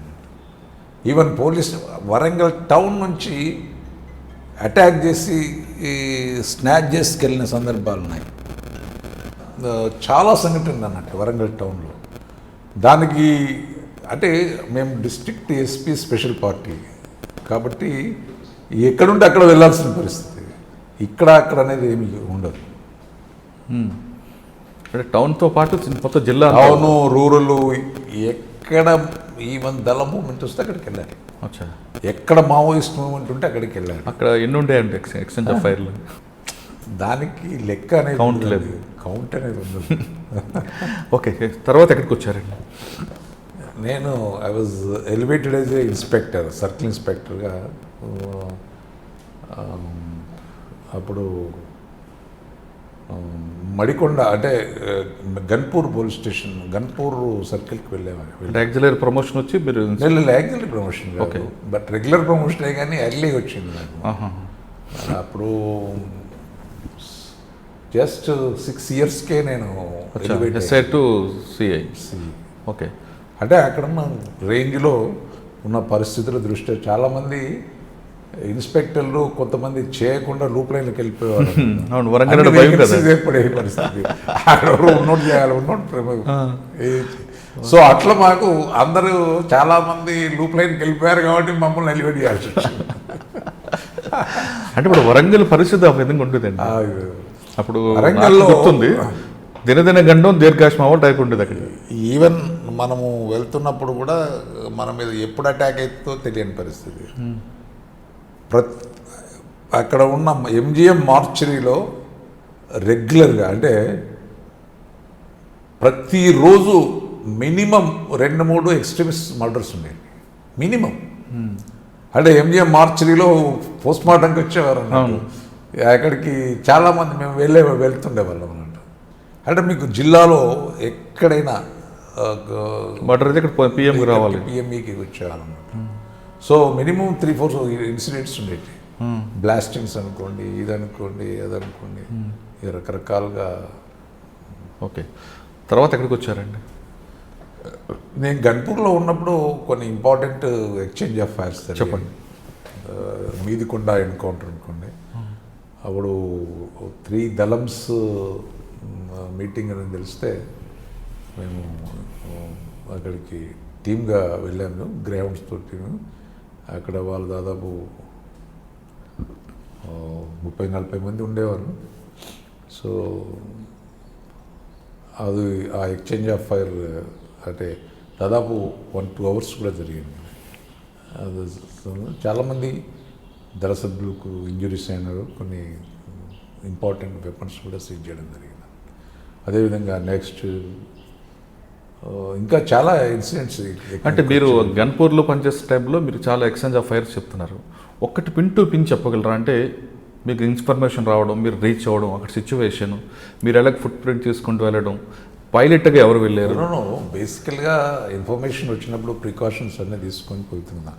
అక్కడ ఏం జరిగింది అనేది, ఎట్లా జరిగింది అనేది, అంటే దాదాపుగా మీకు ఇంతకుముందు చెప్పిన సంఘటన మాదిరే మాకు రాత్రిపూట ఇన్ఫర్మేషన్ వచ్చింది. గ్రౌండ్స్తో పాటు నేను, మా ఇన్స్పెక్టర్ ఎస్ఐ కలిసి వెళ్ళడం జరిగింది. అర్లీ అవర్స్ అక్కడ మూమెంట్ వస్తున్న సందర్భంలో మమ్మల్ని చూసి వాళ్ళు ఫైర్ చేయడం. తర్వాత మేము అప్పటికే ఒక డిఫరెంట్ టీమ్స్ డిఫరెంట్ యాంగిల్లో పంపించి వాళ్ళు ఫైర్ చేసిన వైపు మేము కూడా ఫైర్ చేయడంతో కొంత దాదాపు ఒక 1.5 అవర్. అంటే ఇది ఇది గన్పూర్ నుంచి ఒక 8 to 10 కిలోమీటర్స్ డిస్టెన్స్లో ఉండేదన్నట్టు. అర్లీ అవర్స్ వెళ్ళాము. అది ఇట్లా సరౌండ్ చేసి ఫైర్ చేస్తున్న సందర్భంలో దాదాపు ఒక 4 మావోయిస్టులు చనిపోయారు. వాళ్ళ బిలాంగింగ్స్ 12 వెపన్స్ దొరికినాయి. చాలామంది ఇంజుర్డ్ అయ్యారు.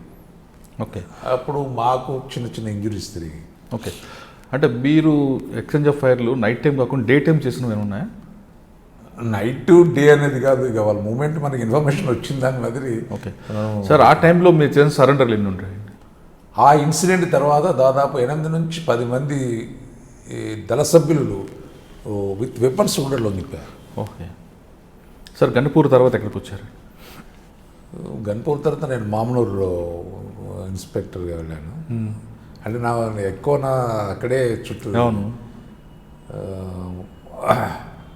మామనూరులో చేస్తున్న సందర్భంలోనే నాపై అటాక్ చేయడం జరిగింది. ఓకే, ఒకరోజు నాకు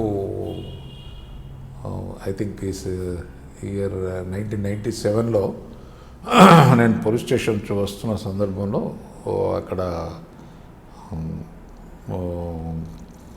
రంగశాయపేట ఉన్నది, అక్కడ పెట్రోల్ బంక్ ఉన్నది.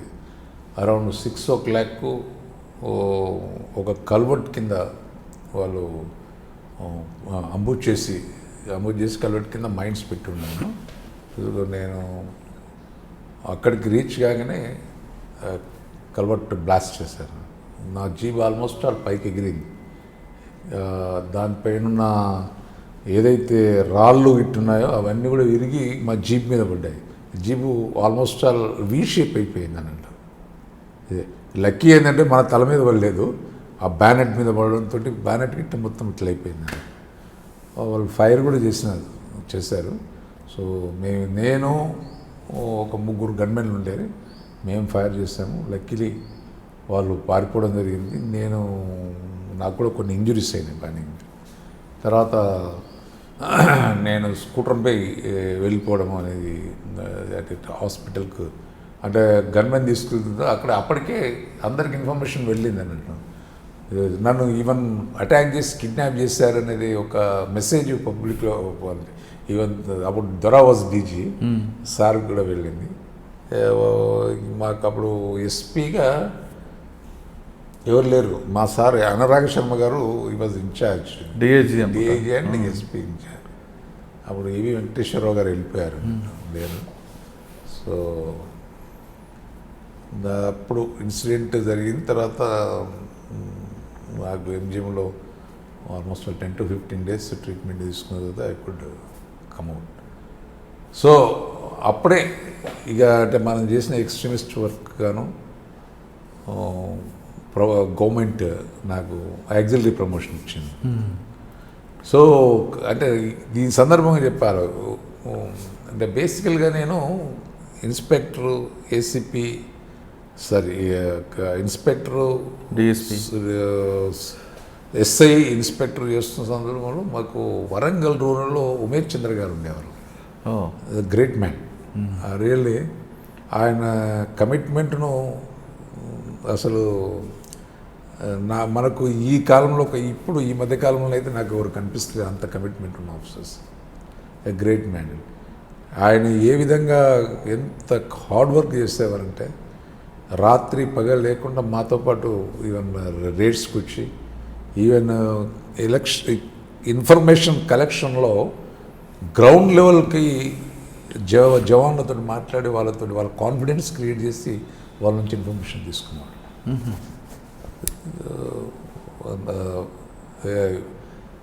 Dare and individual officer. It's a great officer.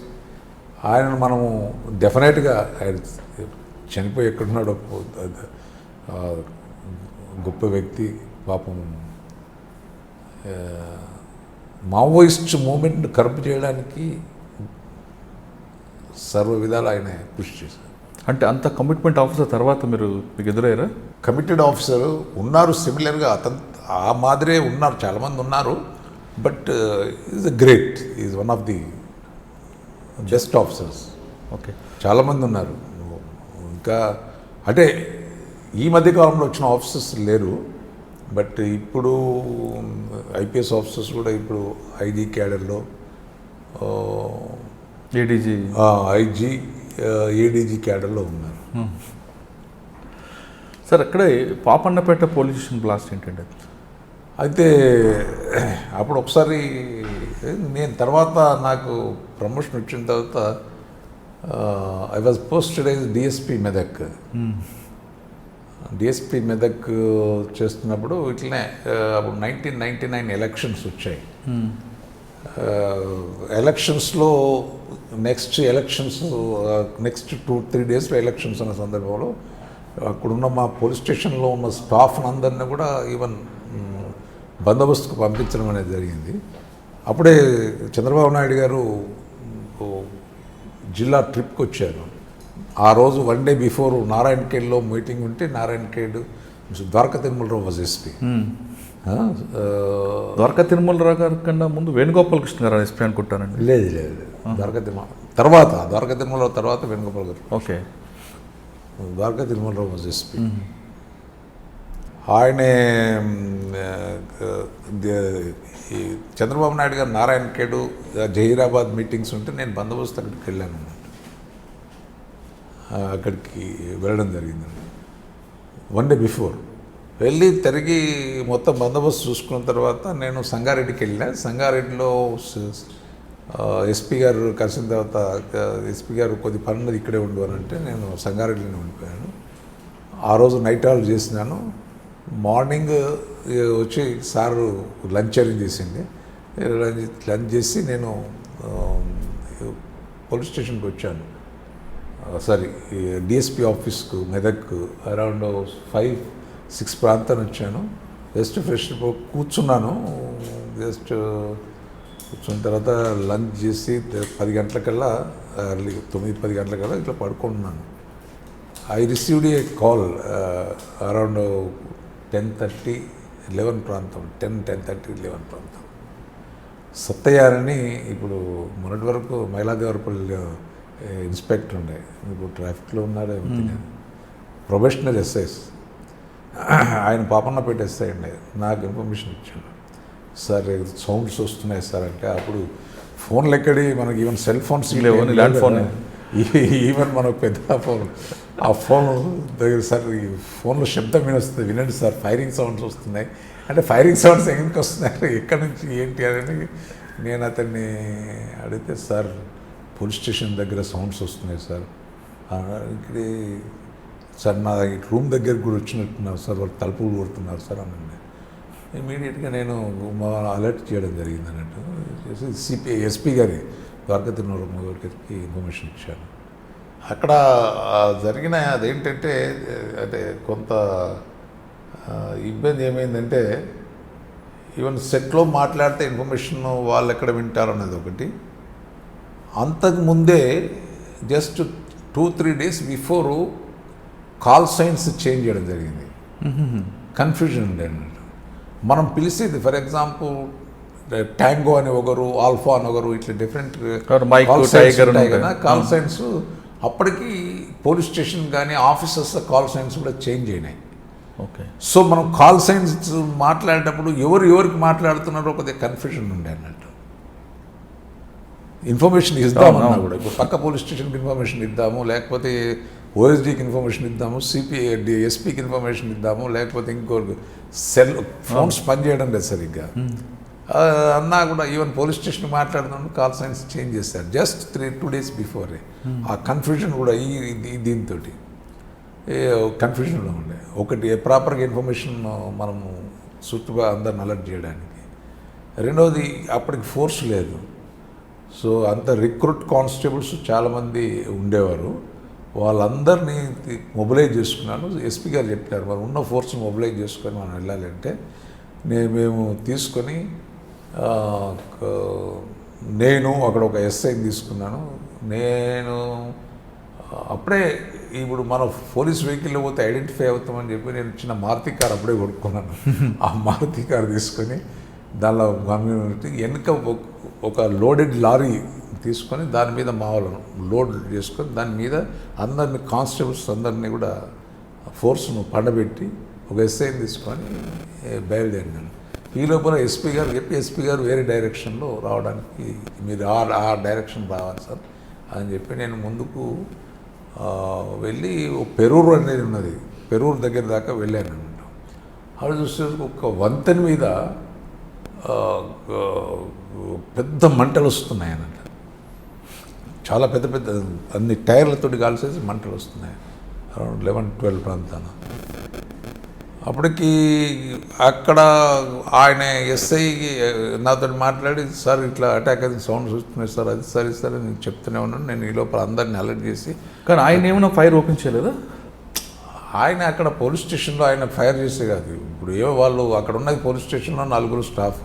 Okay. ఈ దళాలు 2-3 దళాలు వచ్చాయి, 3 దళమ్స్ వచ్చాయి. మరి మొత్తం వాళ్ళను వాళ్ళ దానిలోకి తీసుకున్నారు అన్నట్టు.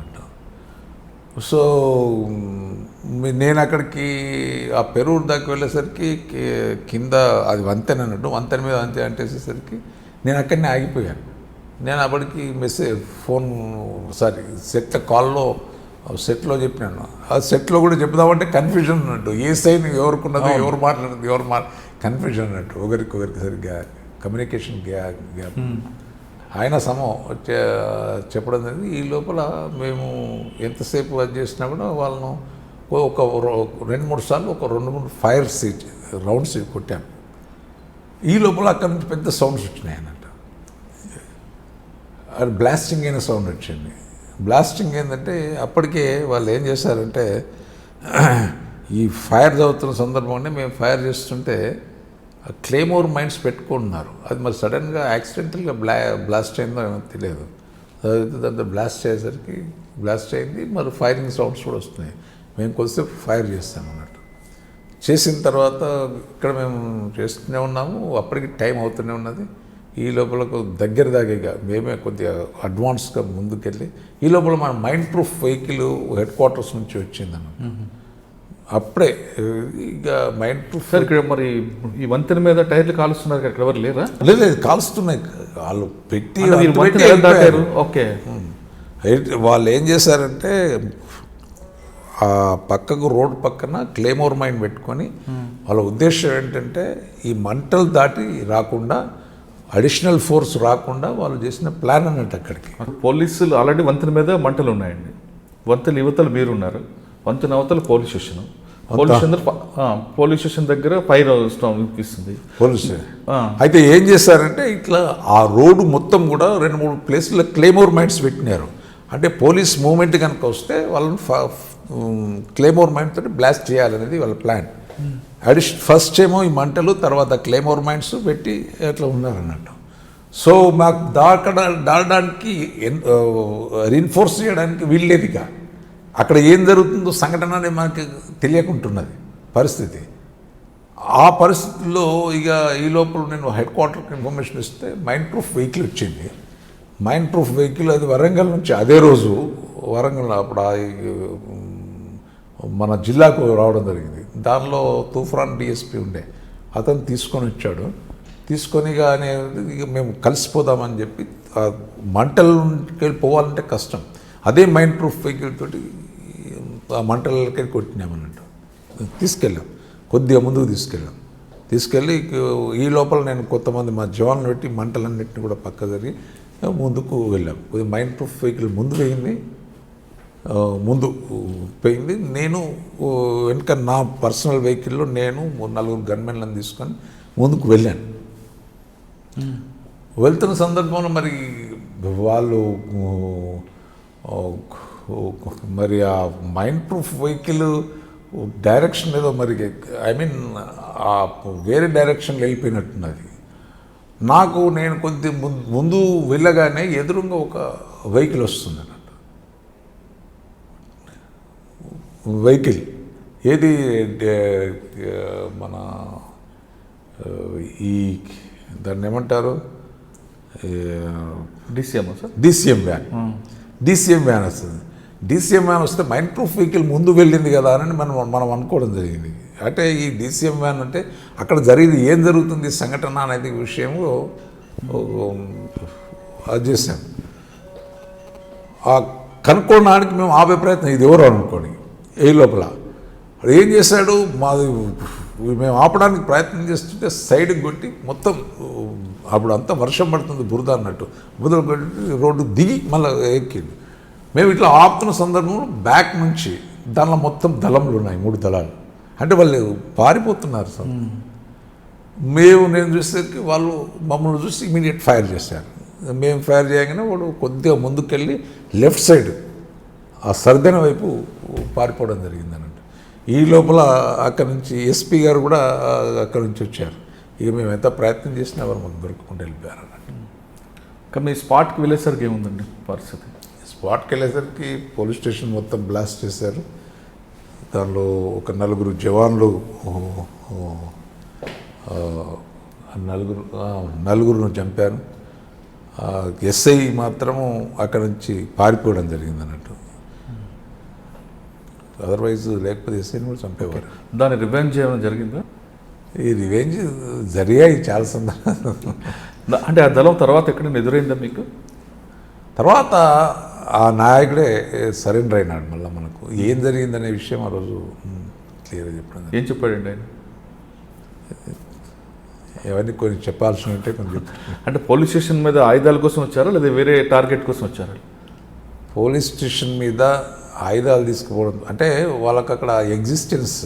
ఓకే. అంటే బేసికల్గా ఆ ఏరియాలో వాళ్ళ మూమెంట్ చూపించుకోవడానికి ఒకటి, ఈజీగా దాన్ని మనము చేస్తే అంటే వెపన్స్ స్నాచ్ చేయడానికి ఇంకొకటి. అంటే వాళ్ళ బేసికల్గా వాళ్ళు అటాక్ చేయడం ఎందుకంటే ఆ ఏరియాలో వాళ్ళ మూమెంట్ను చూపించడానికి, అదే వాళ్ళ ఎగ్జిస్టెన్స్ని ప్రూవ్ చేసుకోవడానికి. కానీ వాస్తవంగా పాపన్నపేట అంతా ప్లెయిన్ ఏరియా కదండి, గిరాయపల్లి అటువైపు మూమెంట్ ఉంటుంది కదా. ఇది ఎల్లారెడ్డి దళము. మీకు అదే బాన్స్వాడ మధ్యలో ఒక వాగు ఉన్నది. అవును. అది వాగు పేరు ఏంటి, ఆ వాగు ఆ పక్క అంతా కూడా నిజామాబాద్ ఎల్లారెడ్డి దళం ఉండేది. ఈవెన్ మెదక్కు సంబంధించిన సర్దన ఆ ఏరియా విలేజెస్ కూడా ఆ వైపే ఉంటాయి అన్నట్టు. ఆ వాగు దాటి ఈ వైపు వచ్చారు అన్నట్టు. ఈ వైపు వస్తే ఇటు పాపన్న పెట్టినది వస్తుంది.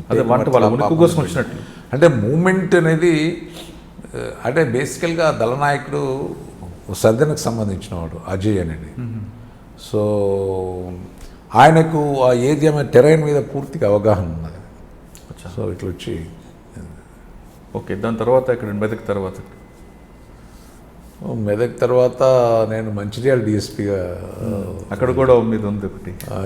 మంచిర్యాలలో కూడా దాదాపు ఒక 3-4 ఎక్స్చేంజ్ ఫైర్స్ జరిగాయి. ఇంపార్టెంట్ సూర్యం అనే ఒక ఇంపార్టెంట్ డీసీఎంను ఎన్కౌంటర్ జరిగాయి.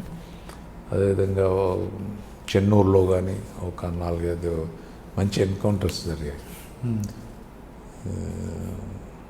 సార్ అక్కడ ఒక పీతాంబరి అనే ప్రజాప్రతినిధి కూడా చంపడం ఏదో ఉంటుంది కదా. ప్రజాప్రతినిధులను చేశారు, బట్ ఎవరిని ఒక ప్రజాప్రతినిధి ఎవరో చనిపోయినట్టున్నారు కదా వాళ్ళ చేతిలో. అది కాగజ్ నగర్ ఏరియా, అది మంచిర్యాల ఏరియా కాదు. అచ్చా, కాగజ్ పురుషోత్తంరావును కిడ్నాప్ చేసి చంపారు ఎమ్మెల్యే పురుషోత్తంరావు గారిని. అది నేనున్నప్పుడు కాదు, అచ్చా నేను వెళ్ళేసరికి అయిపోయింది. ఓకే. అచ్చా, మంచిర్యాల తర్వాత నెక్స్ట్ ఎక్కడికి వచ్చారండి? మంచిర్యాల తర్వాత ఏసీపీ కాచిగూడకు వచ్చాను. ఈ Hyderabad policing is different rural తోటి కంపేర్. మేమంతా రూరల్లో మావోయిస్ట్ ప్రాంతాల్లో పనిచేసి వచ్చాము. తర్వాత సిటీలో డిఫరెంట్ పోలీసింగ్ ఉంటుంది. అంటే సమయానికి మనం స్పందించడం అనేది ఇంపార్టెంట్. ఇమీడియట్గా మనము సీన్కి రష్ కావడం కానీ, ఇమీడియట్గా మనం ఇచ్చిన కంప్లైంట్ మీద దాని మీద యాక్షన్ కనుక ఉంటే అప్పుడు ఇష్యూస్ అనేవి సార్ట్అవుట్ అవుతాయి. హైదరాబాద్ అంటే మేము స్టార్టింగ్ వచ్చినప్పుడు ఇక్కడ అప్పుడు కొన్ని కర్ఫ్యూలు, మత కలవలాలు జరుగుతున్న సందర్భాలు అన్నట్టు చిన్న చిన్న ఇన్సిడెంట్ను కూడా మనము ఇమీడియట్గా రెస్పాండ్ అవుతేనే ఇన్సిడెంట్ అనేది మనము దాన్ని అరికట్టడానికి అవకాశం ఉంటుంది. మనం కొంత డిలే అయినా కానీ అది కమ్యూనల్గా మారిపోయింది. హైదరాబాద్లో పరిస్థితి ఏంటంటే ప్రతి యాక్సిడెంట్ కూడా కమ్యూనల్ కలర్ వస్తుంది అన్నట్టు. హైదరాబాద్లో కాదు, పక్క ఎక్కడ జరిగినా దీనికి ముందు చిన్న యాక్సిడెంట్ అయిందంటే మనకు తెలియదే లేదు అది నడిపినప్పుడు హిందువా ముస్లిమా. ఫస్ట్ మన అధికారులు అదే విధంగా అడుగుతారు, అక్కడ ఉన్న ప్రజలు కూడా అదే విధంగా చూస్తారు. యాక్సిడెంట్కు ఏం తెలుస్తుందండి? నేను యాక్సిడెంట్ అంటే యాక్సిడెంట్ ఇది యాక్సిడెంట్, దానికి హిందూ అనేది తెలుసు, ముస్లిం అనేది తెలుసు. బట్ సమో అంటే ఒక విధమైన వాతావరణం ఉంది ఇక్కడ.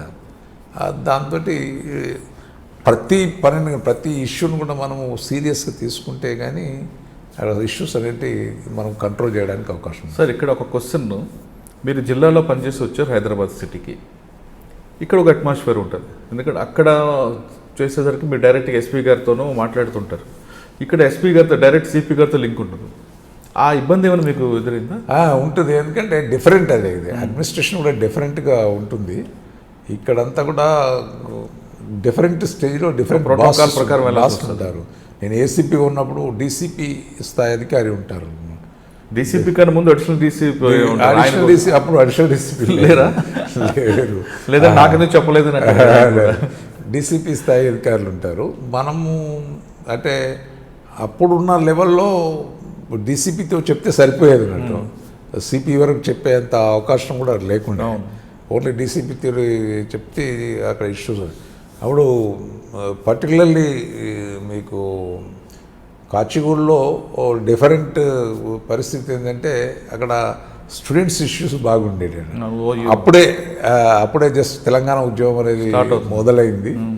మరి అక్కడ ఉన్న స్టూడెంట్స్ రాష్ట్రంలో ఉన్న నలుమూలల నుంచి వచ్చి ఉండే డిఫరెంట్ మెంటాలిటీ ఉన్న ప్రజలు, స్టూడెంట్స్, డిఫరెంట్ గ్రూప్స్, ప్రతిదీ కూడా సమస్యనే. గవర్నమెంట్ నుంచి చిన్న ఏదో ఇష్యూ వచ్చిందంటే, లేకపోతే పేపర్లో ఏదో ఒక ఇష్యూ వచ్చిందంటే దాని ధర్నాలు, ఇవన్నిటిని హ్యాండిల్ చేయడం చాలా కష్టతరమైన పని. కూడా యూత్ ఉంటారు, పిల్లలు, వాళ్ళు అర్థం చేసుకునే పరిస్థితిలో ఉంటారు. మరి వాళ్ళని కన్విన్స్ చేయాలంటే కష్టము, ప్రతిదీ గొడవ చేస్తారు. ఉస్మానియా యూనివర్సిటీలో ఏదైనా చిన్న గొడవ స్టార్ట్ అయిందంటే రాష్ట్ర వ్యాప్తంగా స్టార్ట్ అయ్యే పరిస్థితులు అన్నట్టు అటువంటి. అప్పుడే నేను ఏసీపీగా ఉన్నప్పుడే అసలు కాచిగూడలో ఉన్న ఏసీపీ ఆఫీసు ఉస్మానియా యూనివర్సిటీ నేనే చేంజ్ చేశాను. ఎందుకంటే ఫోకస్ అంతా కూడా ఉస్మానియా యూనివర్సిటీ మీద పెరగడం జరిగింది.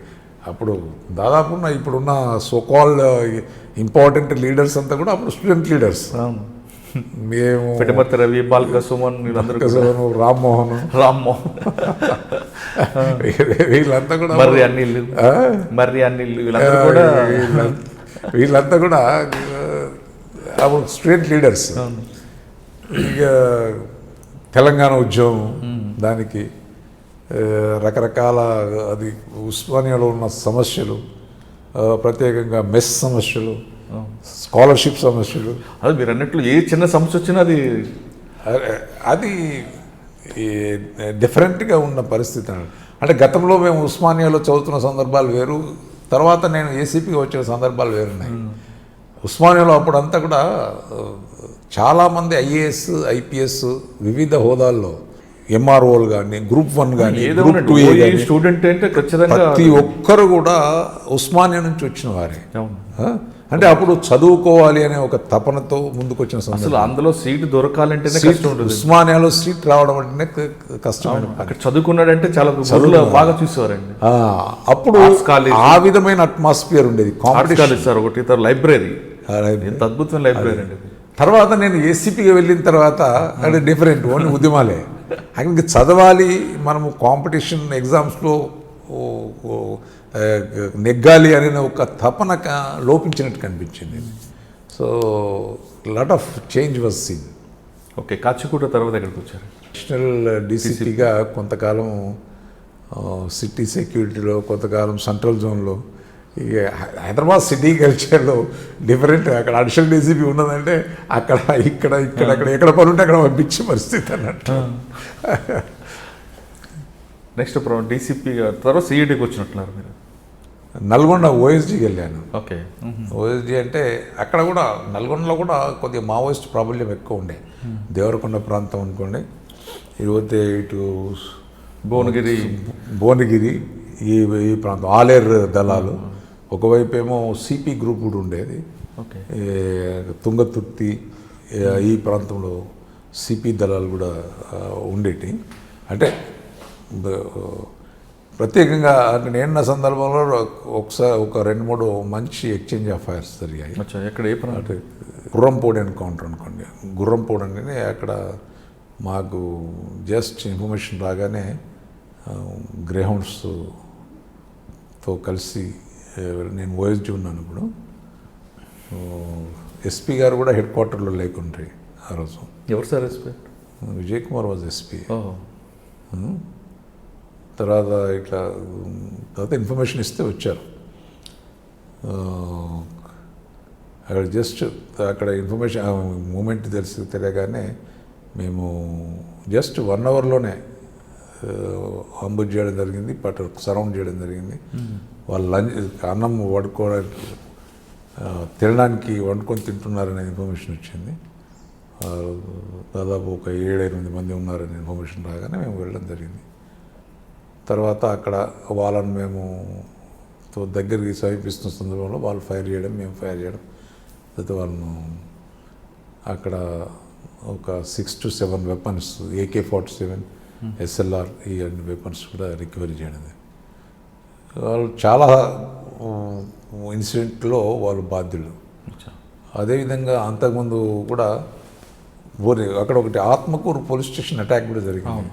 ఆత్మకూరు పోలీస్ స్టేషన్ అటాక్లో ఉన్న ప్రతి ఒక్కరిని కూడా మనం ఎక్స్చేంజ్ ఆఫ్ ఫైర్లో అతన్ని హతం కావడం జరిగింది. వాళ్ళు చేయడం జరిగిందంటే లేదు, వాళ్ళు ఎక్స్చేంజ్ ఆఫ్ ఫైర్లో చనిపోయారు. ఓకే, ఎక్స్చేంజ్ ఆఫ్ ఫైర్ అది. అప్పుడు మాకు ఒక ఇన్ఫర్మేషన్ వస్తే వెళ్ళడం జరిగింది. వెళ్ళినప్పుడు Mahesh Bhagwat was SP. So ఓ డంప్ దొరికింది. తర్వాత నెక్స్ట్ ఇంకో ఇన్ఫర్మేషన్ DCM, అంటే ఎవరైతే ఆత్మకూరు పోలీస్ స్టేషన్ను అటాక్ చేశారో అతను కొంతమంది మిలిటెంట్లను తీసుకొచ్చి పోలీస్ స్టేషన్లో ఒక ఎస్ఐని చంపి ఎవరైతే చేశారో వాళ్ళు ఆ మొత్తం మంది వ్యక్తులను తోటి, అంటే మా ఇన్ఫర్మేషన్ మీద మేము అంటే ఎక్స్చేంజ్ ఆఫ్ ఫైర్ జరిగిన సందర్భంలో వాళ్ళు చనిపోవడం జరిగింది. వాళ్ళ దగ్గర ఉన్న వెపన్స్ కూడా, మా వెపన్స్ అన్నిటిని రికవర్ చేసుకోవడం జరిగింది. సార్, నల్గొండ జిల్లాలో అప్పుడు నయీబ్ పోలీసులకు దగ్గరగా రావడం, పోలీసులకు ఇన్ఫర్మేషన్ ఇచ్చే దళాలని మట్టుపెట్టడంలో అతను ఒక పాత్ర పోషించాడని వార్త ఉంది. ఆయన ఏమైనా మీకు ఎదురుపడ్డాడా? నాకు ఎప్పుడు ఎదురుపడ్డ సందర్భం లేదు. కాకపోతే ఒకసారి అతనిపై వారెంట్స్ పెండింగ్ ఉన్న సందర్భంలో నేను ఎగ్జిక్యూట్ చేయడం జరిగింది. చేసి అప్పుడు కొంత ఏదో ఒక విధమైన ఇన్ఫర్మేషన్ ఉండే పోలీసుకు సహకరించడంలోకి ఇస్తున్నాడు అనేది. బట్ ఎప్పుడు కూడా నాకు నిజంగా కూడా కరెక్ట్గా తెలియదు. బట్ నేను అతన్ని ఎప్పుడు కూడా ఉపయోగించుకోలేదు. అచ్చా, అంటే ఎగ్జిక్యూటివ్ ఎన్బిడబ్ల్యూ ఎగ్జిక్యూటివ్ అయిందంటారు? చేశాను. ఓకే, నల్గొండ తర్వాత ఎక్కడికి వచ్చారు? నల్గొండ తర్వాత నేను విజిలెన్స్ ఎస్పీకి చేశాను. విజిలెన్స్ తర్వాత విజిలెన్స్లో కొంతగా విజిలెన్స్లో ఏముంటాయి, ఎంక్వైరీలు ఉంటాయి డిపార్ట్మెంట్. నో బేసికల్గా ఈ ట్యాక్సెస్ ఎవేజన్ ఉంటుంది కదా, ఏవైతే ట్యాక్సెస్ కట్టకుండా తప్పించుకున్న వ్యక్తులను వాళ్ళ యొక్క బిజినెస్లను ఐడెంటిఫై చేసి గవర్నమెంట్కు ట్యాక్సెస్ కట్టించడం అన్నట్టు. కమర్షియల్ ట్యాక్సెస్లో కానీ సిస్టంలో లోపాలు ఉన్నాయి కానీ వాటికి మనము చెప్పడం కానీ గవర్నమెంట్కి రిపోర్ట్ ఇవ్వడం కానీ ఏమైనా మేజర్ ఎంక్వైరీస్ కానీ ఇవన్నీ ఉంటాయి. దాదాపు ఒక 2 years నేను చేశాను. చేసిన తర్వాత I was elevated. Dinesh Reddy గారి టైంలో చేస్తున్నారు విజిలెన్స్ ఎన్ఫోర్స్మెంట్. జయచంద్ర ఉన్నారు, ఇద్దరు. అంటే తిరుపతి ఎంక్వైరీ కూడా మీరు చేశారా టీటీడీది? నేను సిఐడికి వెళ్ళిన తర్వాత అచ్చా, సిఐడికి నేను అప్పుడు నాన్ క్యాడర్ ఎస్పీ అయినాను ప్రమోషన్ మీద. తర్వాత సిఐడికి వెళ్ళాను. సిఐడిలో కొన్ని ఇంపార్టెంట్ కేసెస్ కూడా చేయడం. బేసికలీ ఆర్జితంలో ఫ్రాడ్ జరిగింది అనేది తిరుపతి టీటీడీలో కొన్ని గ్రూప్స్లో అంటే గ్రూప్స్ చాలా ఉండేవి అన్నట్టు. డిఫరెంట్ గ్రూప్స్ చేసి ఒకరి మీద ఒకరు ఆరోపణలతోటి వాళ్ళు హైకోర్టుకు వెళ్ళారు. హైకోర్టులో ఇప్పుడు ఉన్న ఈఓ ధర్మారెడ్డి, జేఈఓ ధర్మారెడ్డి ఆర్జితం సేవలో ఫ్రాడ్ జరిగింది, దీనికి ధర్మారెడ్డి గారు బాధ్యులు అని అతని మీద ఆరోపణలతో హైకోర్టులో ఒక పిటిషన్ వేయడం జరిగింది అన్నట్టు, కేసు వేయడం. అప్పుడు హైకోర్టు డైరెక్షన్స్ ప్రకారం సిఐడికి ఇవ్వడం జరిగింది ఆ కేసు. ఆ సిఐడికి ఇస్తే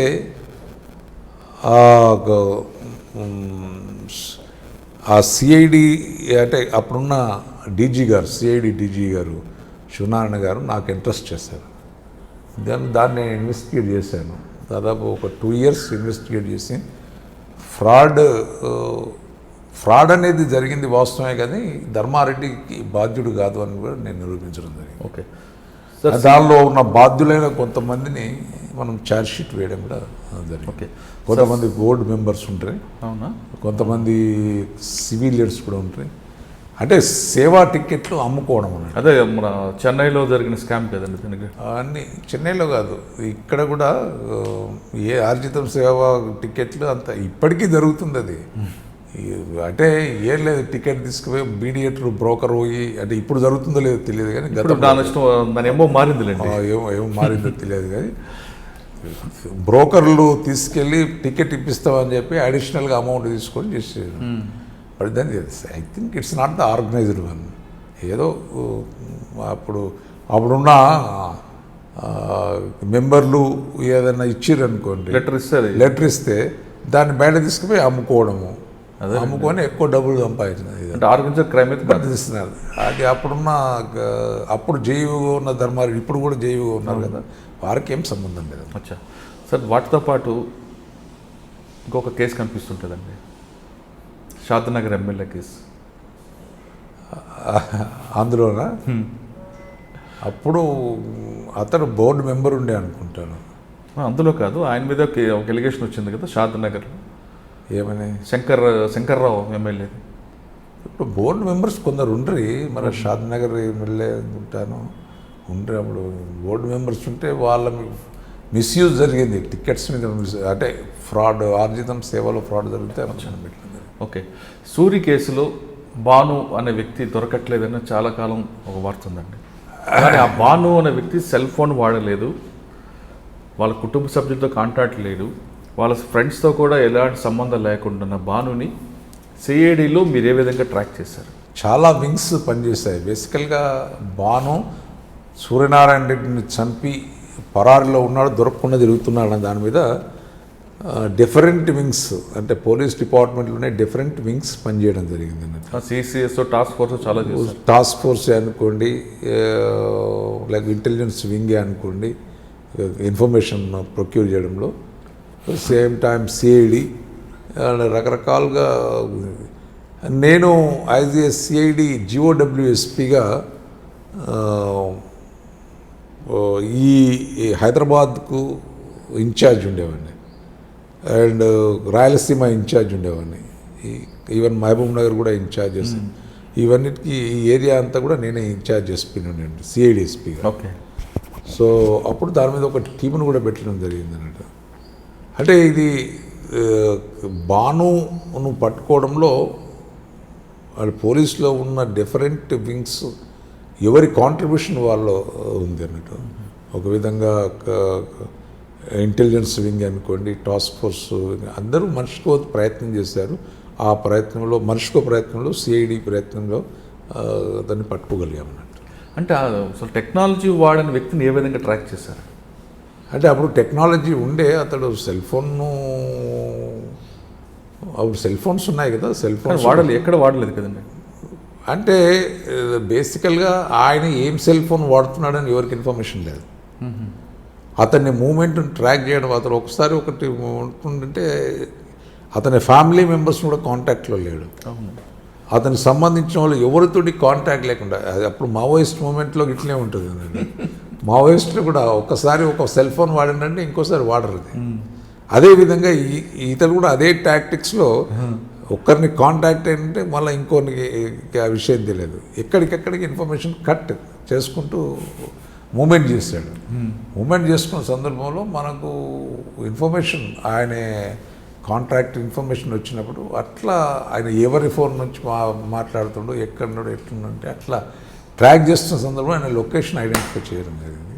ర్యాండమ్ చెకింగ్లో దొరికిపోయాడు. అంటే కేసుల్లో మీరు బానుని అరెస్ట్ చేయడం వరకు కాకుండా ఆ కేసులో ఆయనకి శిక్ష పడేలా మీ సూపర్విజన్ జరిగిందండి.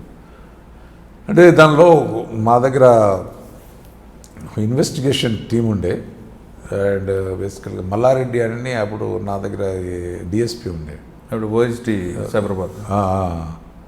అది Malla Reddy was DSP, was IO. ఆయన చేస్తుండేవాడు.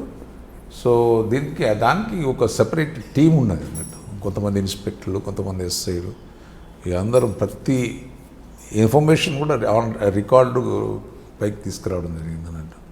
ప్రతి మూమెంట్ కూడా విట్నెసెస్ కూడా బేసికల్గా కేసు కన్విక్షన్ రావాలంటే మనిషికి ఇన్వెస్టిగేటింగ్ ఆఫీసర్స్కు, అంటే ఒక కేసు కన్విక్షన్లో ఒక్క ఐఓ చేయడమే కాదు, ప్రతి అంటే ప్రతి స్టేజ్లో మనము అంటే సమన్వయంతో పనిచేస్తే కానీ కేసు కన్విక్షన్ రాదు. కేసు అక్విట్ కావడానికి డిఫరెంట్ రీజన్స్ ఉంటాయి. టెక్నికల్ రీజన్ కూడా కేసు అక్విట్ అవుతుంది.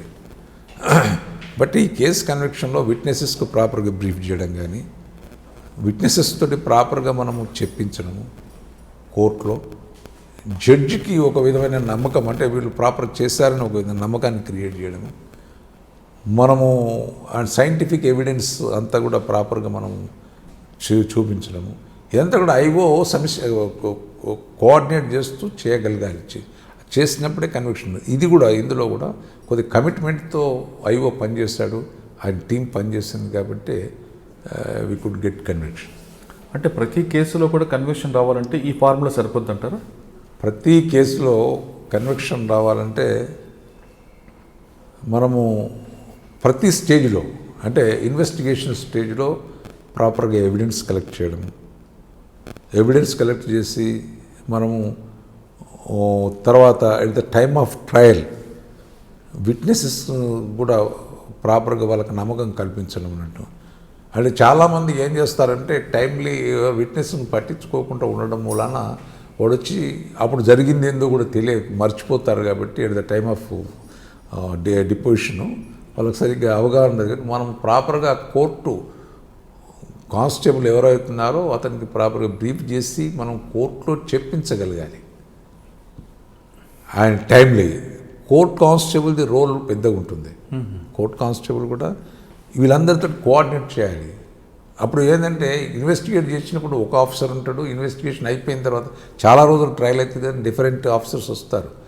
వాళ్ళందరితోటి టైమ్లీ విట్నెసెస్ని ప్రొడ్యూస్ చేయడము, ఎవిడెన్స్ని ప్రొడ్యూస్ చేయడము, అండ్ కోర్టులో జడ్జ్ తోటి కూడా మనము ప్రాపర్ లైజన్ మెయింటైన్ చేయడము, అండ్ ప్రాసిక్యూషన్ వాటి పీపీని కానీ తోటి కూడా ప్రాపర్గా లైజన్ మెయింటైన్ చేయడము. ఎవిడెన్స్ మీరు ఏం కలెక్ట్ చేశారని కాదు, ఉన్న ఎవిడెన్స్ను కోర్టులో మీరు ప్రొడ్యూస్ చేయగలగాలి. ఓకే. నువ్వు రికార్డులో నీ సిడి ఫైల్లో ఏమున్నది అనవసరం. నువ్వు ఉన్న ఎవిడెన్స్ను ప్రాపర్గా కోర్టులో చెప్పించగలగాలి. అప్పుడు చెప్పించగలిగినప్పుడే దానికి పీపీ సరిగ్గా దానిలో ఆర్గ్యూ చేయడం కానీ, లేకపోతే ప్రజెంటేషన్ చేయడం కానీ, అదేవిధంగా ఐఓ ప్రాపర్గా అవసరమైన దాన్ని ఇన్ఫర్మేషన్ ఇవ్వడం కానీ, కోర్టుకు అందించడం కానీ చేసినప్పుడే కన్విక్షన్ అనేది వస్తుంది. కానీ కొన్ని కేసుల్లో విట్నెస్ల్ని సంబంధాల వ్యక్తులు పెట్టడం వల్ల కూడా కేసులు పోతుంటాయి అని ఒకటి. రెండోది ప్రాసిక్యూషన్ ఒక ఎలిగేషన్ ఏంటంటే లాస్ట్ మూమెంట్లో తీసుకొచ్చి కేసు పెడతారు, దాంతో మాకు టైం లేక కూడా కొన్ని అయిపోతుంది. అదే ఇన్వెస్టిగేషన్ అనేది ఇన్వెస్టిగేటింగ్ ఆఫీసర్ ప్రాపర్గా ఇన్వాల్వ్ అవుతే కానీ, కమిట్మెంట్గా పనిచేస్తే కానీ కన్విక్షన్ మీకు రాదు. మీకు చాలా సందర్భాల్లో ఈ మధ్య అంటే నేను డీసీపీ వెస్ట్ జోన్ ఉన్న సందర్భంలో అయితే 2-3 కేసులు ఛాలెంజ్గా తీసుకొని, అంటే మన డీజీ గారు మహేందర్ రెడ్డి గారు సిపిగా ఉన్నప్పుడు ఆయన గైడెన్స్లో మేము ఇవన్నీ చేయడం జరిగింది. ఇప్పుడు కేబీఆర్ దగ్గర నిత్యానంద రెడ్డి గారిని అటాక్ చేసిన కేసుల్లో ఎవిడెన్స్, సైంటిఫిక్ ఎవిడెన్స్కి ప్రాపర్గా కలెక్ట్ చేయడము, విట్నెసెస్ని కూడా ప్రాపర్గా ఎవరెవరైతే కరెక్ట్గా ఎగ్జామైన్ చేయడము, ప్రాపర్ రికార్డు బిల్డప్ చేయడం, అండ్ కోర్టు తోటి ప్రాపర్గా లైజన్లో ఉండడం, అండ్ వితిన్ 1 ఇయర్లో నేరస్తునికి మనము లైఫ్ ఇంప్రిజన్మెంట్ ఇప్పించగలిగామంటే ప్రతి స్టేజ్లో మనం ప్రాపర్ ఫాలోఅప్ చేశాం కాబట్టి మనము కన్విక్షన్ ఇప్పించగలిగాం. అంటే ఆ కేసులో పోలీస్ కానిస్టేబుల్ ఎక్కించు అనుకుంటా, అంటే ఎక్సైజ్కి సంబంధించిన అంటే ఛాలెంజ్గా తీసుకుంటే ప్రజలకు నమ్మకం ఎప్పుడు వస్తుంది? ప్రజలకు పడితే కదా నమ్మకం. ప్రజలకు నమ్మకం రావాలంటే ఇప్పుడు మర్డర్ జరుగుతుంది, మన కళ్ళ ముందర జరుగుతుంది, ఒక కేసు అక్విట్ అవుతుంది, ఇప్పుడు ఒక కేసు కన్విక్షన్ వస్తుంది.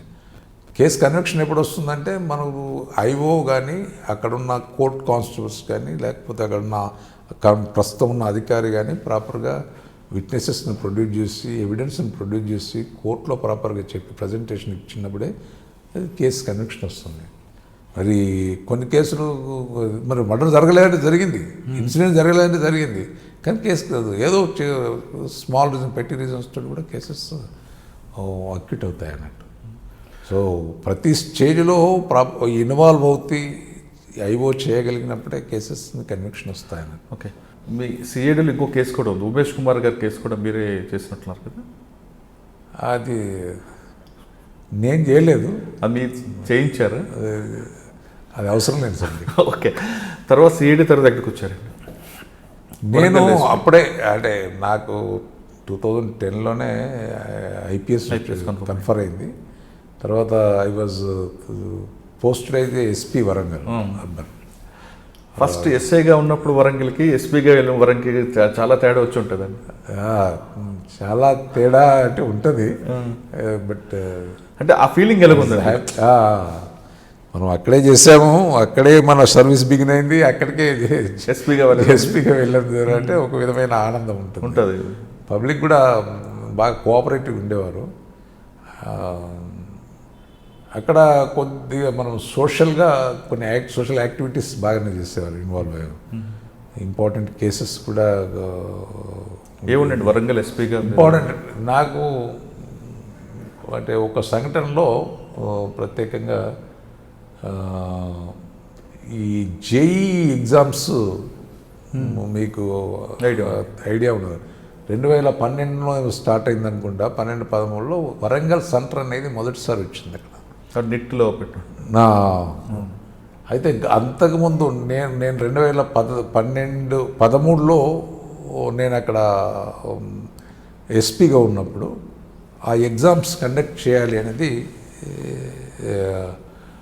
మనకు వచ్చింది అన్నట్టు. అయితే Warangal north Telangana almost all Telangana మొత్తానికి కూడా ఒకటే సెంటర్ వరంగల్ ఇచ్చారు. విచిత్రం ఏందో మరి తెలియదు. దాదాపు తెలంగాణలో ఉన్న పబ్లిక్ మొత్తం కూడా వరంగల్కే రావాలి. వరంగల్ అంతమంది దాదాపు 1,00,000 జనానికి అకామిడేషన్ చేయడం సాధ్యం కాదు. గతంలో 2012లో ఎక్స్పీరియన్స్ ఉన్న అధికారులతోటి మాట్లాడినప్పుడు చాలామంది అక్కడ ఈవెన్ ఈనాడు ఎడిటోరియల్లో కూడా వచ్చింది, చాలా బ్యాడ్గా రాయడం జరిగింది అన్నట్టు అప్పుడున్న అరేంజ్మెంట్స్ చూసి. అవునవును గుర్తుందండి. స్టేషన్లో పడుకునేవారు, పార్కుల్లో పడుకున్నారు, రోడ్డు మీద బస్ స్టాండ్లో పాపం చిన్న పిల్లలు లేడీస్ రోడ్డు మీద బస్ స్టాండ్లో పడుకున్న సందర్భాలు ఉన్నాయి. ఈవెన్ ఎర్లీ మార్నింగ్ చేసి ఎగ్జామ్కి వెళ్దామంటే ఈవెన్ టాయిలెట్ అటెండ్ కావడానికి కూడా అసలు మినిమం సౌకర్యం లేని పరిస్థితి. ఈ సంఘటనలో అక్కడ ఉన్న లోకల్ ప్రెస్ నా దృష్టికి తీసుకొచ్చారు అన్నట్టు. దృష్టికి తీసుకొస్తే మనం ఈసారి అటువంటి ఇబ్బందులు రాకుండా మనం పక్కడుబందితో మనం చేయాలి అనేది ఒక ప్లాన్ చేసుకున్నాం. అది సాధ్యం అనుకుంటే మనకు ఇన్ఫ్రాస్ట్రక్చర్ ఆ విధంగా లేదు. మనకున్న వరంగల్లో ఈవెన్ లాడ్జెస్ కానీ లేకపోతే ఇంతమందికి అకామిడేషన్ ఇవ్వడానికి ఈవెన్ రోడ్స్ కూడా చిన్నగా ఉండేటి, వాళ్ళ మూమెంట్ కూడా ఇబ్బంది జరుగుతుంది. ఒకటేసారి 1,00,000 జనము రోడ్డు మీదకి వస్తే పరిస్థితి ఏముంటుంది? అసలు ట్రాన్స్పోర్ట్ కూడా లేదు, ఆటోలు దొరకవు, ట్రాన్స్పోర్ట్ లేదు. అటువంటి పరిస్థితి. మరి దీన్ని ఈసారి అటువంటి ఇబ్బంది రాకుండా మనం చేయాలి అనేది ఒక దృక్పథంతో అప్పుడున్న కలెక్టర్ రాహుల్ బొజ్జా గారికి చెప్పడం జరిగింది.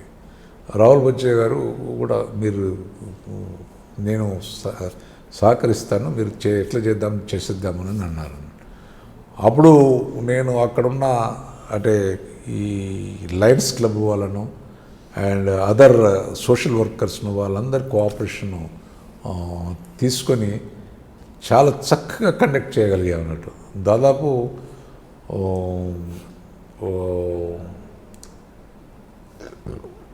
1,00,000 మందికి మనం అకామిడేషన్ ఇవ్వాలి, వాళ్ళు ఇబ్బందులు జరగకుండా చూడాలి, ప్రాపర్గా ఎగ్జామ్స్ రాసి చిన్నపిల్లలు బయట వెళ్ళగలిగారు, వాళ్ళకు మనం వాళ్ళ ఇంటికి రీచ్ అయ్యే విధంగా చూడాలి అనేది ఒక దృక్పథంతో నేను ఈ అందరితోటి ఈ లయన్స్ క్లబ్ వీళ్ళందరి సహకారంతో అక్కడున్న వరంగల్ పబ్లిక్ సహకారంతో ముందు ఒకసారి మీటింగ్ పెట్టి ఈవెన్ పబ్లిక్ కూడా మెసేజ్ ఇచ్చినాను. మీరందరూ కూడా సహకరించాలి అనేది ఒక మెసేజ్ పబ్లిక్కి ఇవ్వడం జరిగింది. మీరు ఒక పిలుపు కూడా పిలుపు కూడా ఇచ్చాను. దానికి నిజంగా చెప్తున్నాను, వరంగల్ ఏ విధంగా రెస్పాండ్ అయిందంటే టౌన్లో ఉన్న ప్రతి వ్యక్తి కూడా ఆ విధంగా రెస్పాండ్ అయ్యి ఎగ్జామ్ రాయడానికి వచ్చిన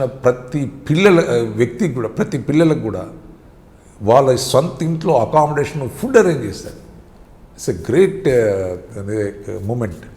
నిజంగా అది మనం అప్పుడు మేము ఏ విధంగా ప్లాన్ చేసామంటే ఈవెన్ సెంటర్స్ ఏమేమి ఉన్నాయో లిస్టు తీసుకున్నాము, అండ్ వరంగల్ ఎంట్రీ కావడానికి రోడ్స్ ఏమేమి ఉన్నాయో ఎంట్రీ తీసుకొని అండ్ హెల్ప్ డెస్క్లు అనేటివి కూడా ఈవెన్ రోడ్ ఎంట్రీలో పెట్టడం అనేది జరిగింది. వరంగల్లో ఉన్న ఫంక్షన్ హాల్స్ అన్నిటిని కూడా వాళ్ళందరినీ కూడా పిలిపించడం, హోటల్స్ ఫంక్షన్ హాల్స్ అందరినీ కూడా మరి వాళ్ళందరికీ మనం అకామిడేషన్ ఇవ్వాలి అని చెప్పి ఆ అందరికీ కూడా మేము కొన్ని టీమ్స్ తయారు చేసి ఈ వీళ్ళ సహకారంతో మేము హెల్ప్ డెస్క్ దగ్గర వచ్చే వాళ్ళందరినీ కూడా లిస్ట్ అవుట్ చేసాము 1 day బిఫోరే చేసి వాళ్ళందరికీ కూడా ముందే మనము ప్రెస్లో కూడా ఇచ్చాము, మీరు వచ్చే వాళ్ళందరికీ కూడా మీకు అకామిడేషన్ ఇస్తాము, మీరందరూ కూడా మాకు సహకరించాలి, మీకు ఈవెన్ ఇబ్బంది జరగకుండా చూస్తామని కూడా చెప్పడం జరిగింది. మా దగ్గర ఉన్న ట్రాఫిక్ పోలీసు మా దగ్గర ఉన్న ప్రతి సిబ్బందిని కూడా సెన్సిటైజ్ చేయడం అనేది జరిగింది. వాళ్ళందరినీ కూడా మనము అంటే మీటింగ్లో ఇవన్నీ చెప్పారు. మన ఉద్దేశం ఏంటంటే గత సంవత్సరం జరిగిన విధంగా ఈసారి ఒక్కరికి కూడా ఇబ్బంది కాకూడదు, వాళ్ళు హ్యాపీగా ఎగ్జామ్ రాసుకుని బయటకు వెళ్ళే విధంగా మనం మన బాధ్యత మనము చేయాలని చెప్పడం జరిగింది. అప్పుడు వీళ్ళందరినీ కూడా ఏ రోడ్ల మీద వచ్చిన వాళ్ళందరినీ కూడా మేము లిస్ట్ అవుట్ చేసి వాళ్ళ ఎగ్జామ్ సెంటర్ ఎక్కడున్నదో అని. ఫర్ ఎగ్జాంపుల్ కొందరికి ఆర్ఈసీ సెంటర్ ఉంటుంది, కొందరికి సీకేఎం కాలేజ్ సెంటర్ ఉంది. ఆ నియర్ బై అకామిడేషన్స్ కూడా కొన్ని ఫంక్షన్ హాల్స్ని చూసాం. అక్కడున్న లోకల్ పబ్లిక్ని కూడా కొంతమందిని లిస్ట్ అవుట్ చేసి వాళ్ళందరినీ కూడా మేము ఈ ఎక్కడ ఉంటే ఏది అంటే నెక్స్ట్ డే మళ్ళీ మార్నింగ్ నెక్స్ట్ డే వాళ్ళు ట్రావెల్కు ఇబ్బంది జరగకూడదు.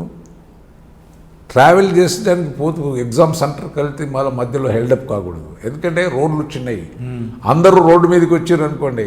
ఇప్పుడు ఫర్ ఎగ్జాంపుల్ ఆర్ఈసీ సెంటర్ ఉన్న వాళ్ళు ఎక్కడో వరంగల్ చౌరస్తాలో అకామిడేషన్ అనుకుంటే వాళ్ళు ఇక్కడికి రావడానికి ఇబ్బందికరమైన పరిస్థితి. కానీ 1 డే బిఫోరే ఆ నియర్ బై ఉన్న అకామిడేషన్లో మనం చేయాలని చెప్పి అట్లా వర్కౌట్ చేసి ఎక్కడో అక్కడే అంటే జస్ట్ 1-2 కిలోమీటర్స్ డిస్టెన్స్లోనే వాళ్ళు సెంటర్కి వెళ్ళే విధంగా ప్లాన్ చేయడం జరిగింది. ప్లాన్ చేసి అందరికి కూడా సిస్టమేటిక్గా మేము అరేంజ్ చేయడం. ఆ నెక్స్ట్ డే ఏమైందంటే మనకు ట్రాఫిక్ ఇబ్బంది జరగకుండా మనము మేనేజ్ చేయగలిగాము. 1 డే బిఫోరే మనం చేస్తాం.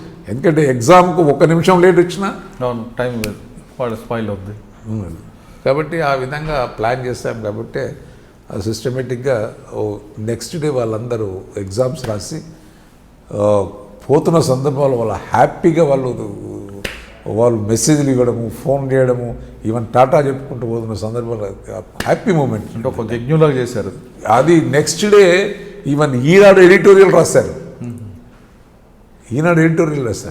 ఈ విన్న తర్వాత ఈవెన్ పబ్లిక్ కూడా ఈవెన్ నేను కళ్ళతోటి చూశాను. అంటే నేను మఫ్టీలో వేసి ఏం జరుగుతుందని రాత్రి 10 గంటలకు వస్తారు వరంగల్ రైల్వే స్టేషన్కి. అదే రోజు అయితే పాపం రైల్వే స్టేషన్ దిగి ఎగ్జామ్ రాయడానికి వస్తున్న వాళ్ళను ఆ విలేజర్స్ అంటే వరంగల్కి సంబంధించిన ప్రజలు కొంతమంది సైకిల్ మోటార్ మీరు ఎగ్జామ్కి వచ్చారా అని చెప్పి వాళ్ళను వాళ్ళ వెహికల్ మీద తీసుకెళ్ళి వాళ్ళ ఇంట్లో పెట్టి పడుకోబెట్టి తినబెట్టి నెక్స్ట్ డే ఎగ్జామ్స్ పంపించారు. అంటే ఆ విధంగా ఆదరించారు వరంగల్ ప్రజలు ఆ ఎగ్జామ్ రాయడానికి వచ్చిన వారిని అందరినీ. వాళ్ళ మూమెంట్ చూడాలి, హ్యాపీ మూమెంట్. ఎవరు పెడతారు రియాలిటీ? అవును, పడుకోవడం కూడా కాదు, భోజనం పెట్టి అది చేసి దాంతో next day even Eenadu editorial రాసింది దీని మీద. చాలా చక్కగా ఆర్గనైజ్ చేశాను.